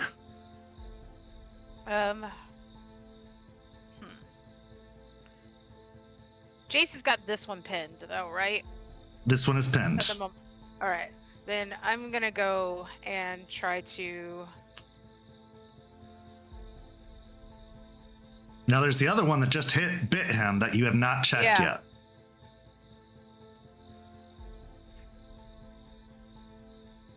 Yeah, I'm gonna go after that one, and I will try to actually just go for ripping out the chest, looking for the core at the moment. Okay. So, Jace. She is turning her attention to the one that bit you. You still have the one that she just stabbed through with the spear in front of you.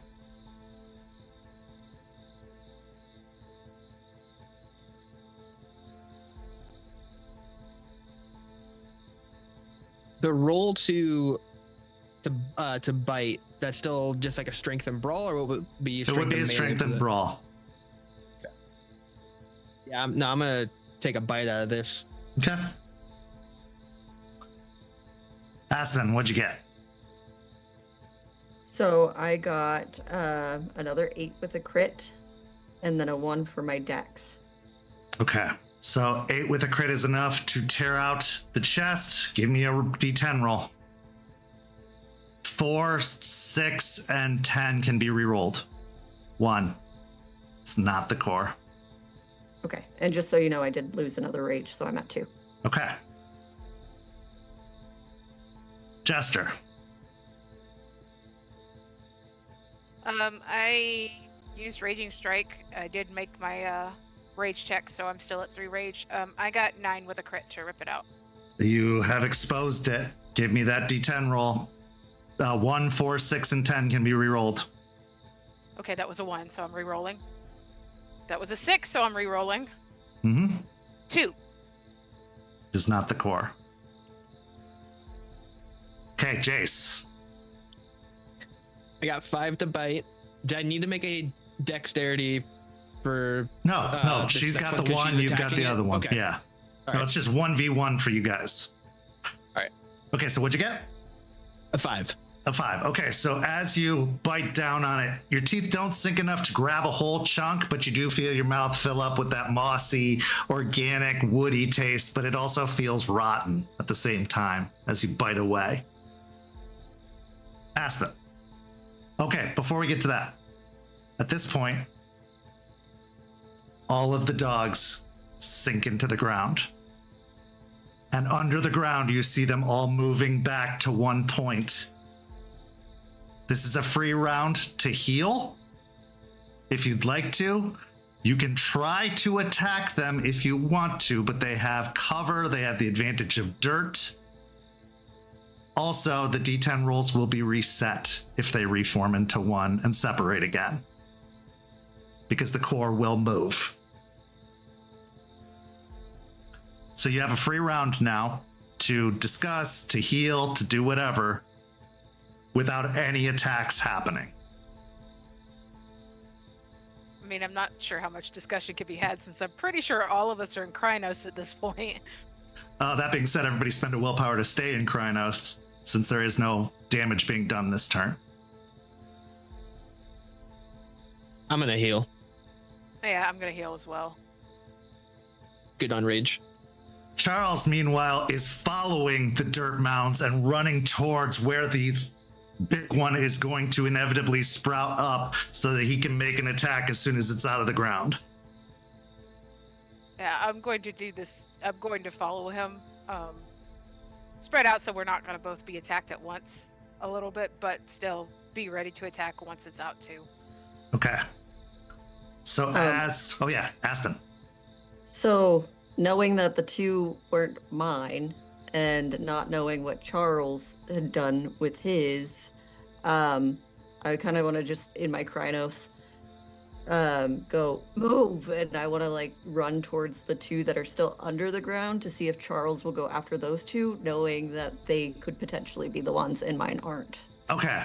I will say that even if he goes for them, he won't be able to reveal a core. He might be able to do a little bit of damage, but they are in the earth. It's going to be very difficult to get them out of the earth or prevent them from reforming at this point. He'll try. He will dig into the earth, but he comes up with just a little bit of vine, and a lot of dirt. Okay, so there's no way to like try and stop them from reforming at this point. Nope, this is a reset. Okay. They are hurt. And the big one's hurt by this, but it's a reset, basically. They're going full defensive under the ground. Their difficulty is very high, and I don't think he can get enough successes beyond that difficulty to justify tearing out the chest. Okay, so as they all reconverge, the large dire wolf the gigantic wolf emerges. The full vined monstrosity comes out of the ground. Declare your intentions. Aspen. I'm gonna use this moment to do another howl, loudly, and I would like to do Howl of Assembly and potentially give everybody a willpower back. Okay, is this a full round action? It is a minor action. Okay, so I want to introduce a new possibility to you. When the creature is in its large form, you can forego your attack to give an extra die to the spear wielder, and they can make an attempt with the spear to hit the core in the large creature, because they need a certain amount of successes to bypass the hide and hit the core. So you are giving them more of a possibility of that happening by giving away your attack. And it's basically you assisting by launching on and trying to pull it open and provide an opportunity for Jester to jam the spear in there. Okay, But I'll let you do it even with your Howl of Assembly. Okay, and just to clarify, we would be spending willpowers at that point then, right, in our Krynos? No, because this is still technically attacking. It's just you're not doing any damage to it. You are just providing you are doing a negligible amount of damage to provide her the opportunity. Okay, then I will do that then. Yeah, I still consider this attack. It's not a willpower expenditure to do so. You just can't do any more damage than enough that you're giving her some assistance. Okay, so as you assist, that's 1 extra die to your attack, Jester. Take 2 extra die from Charles foregoing his attack to assist you as well. So you're up to 3 extra die on that roll if you use the spear. Well, I intended on using the spear because Jester will go back in that position that Charles was doing and thrust it up and forward as it forms. Okay. Jace, what's your intention? I will also be assisting, running up to where she had been trying to attack and try and rip open a hole for her. Okay. So with 4 extra dice, you can make a strength and melee attack to try and pierce the core. I am looking for a certain number for you to hit or beat for it to get the core. Champ, you are at the -2 though because of the called shot. Yes, sorry, Champ. You're good. Just letting everybody know that they do get that willpower back because I rolled 5 and the difficulty is 2.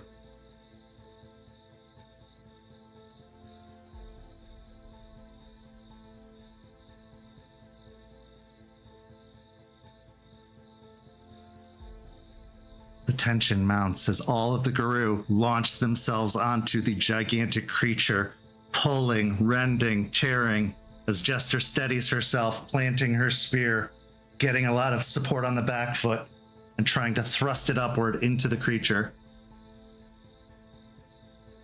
I'm spending that willpower she just gave me. Fair enough.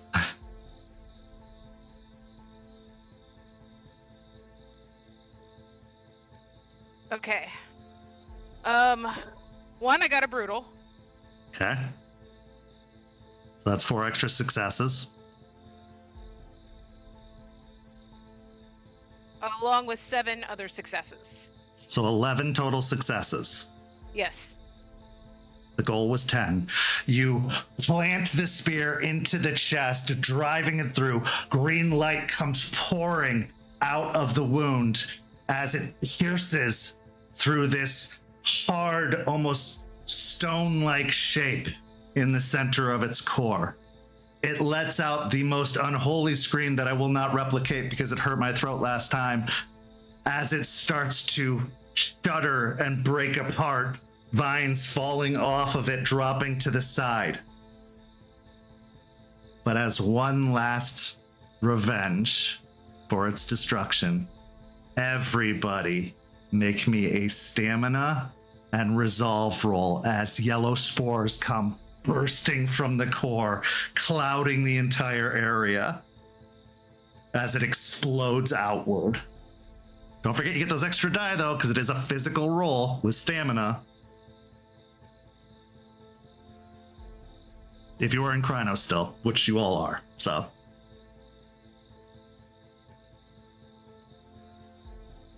Okay, 5 successes from Jester. With this, can I still use a will? You can use will, yeah, absolutely. All right, cool. It's still just a regular roll like any other. I just want to verify. Yep. 5 successes from Aspen. 6 from Jester. Okay. 2 from Jace. As the cloud envelops you. Actually, we just got a gift in chat. You can re-roll an entire dice pool. So you may re-roll that stamina pool.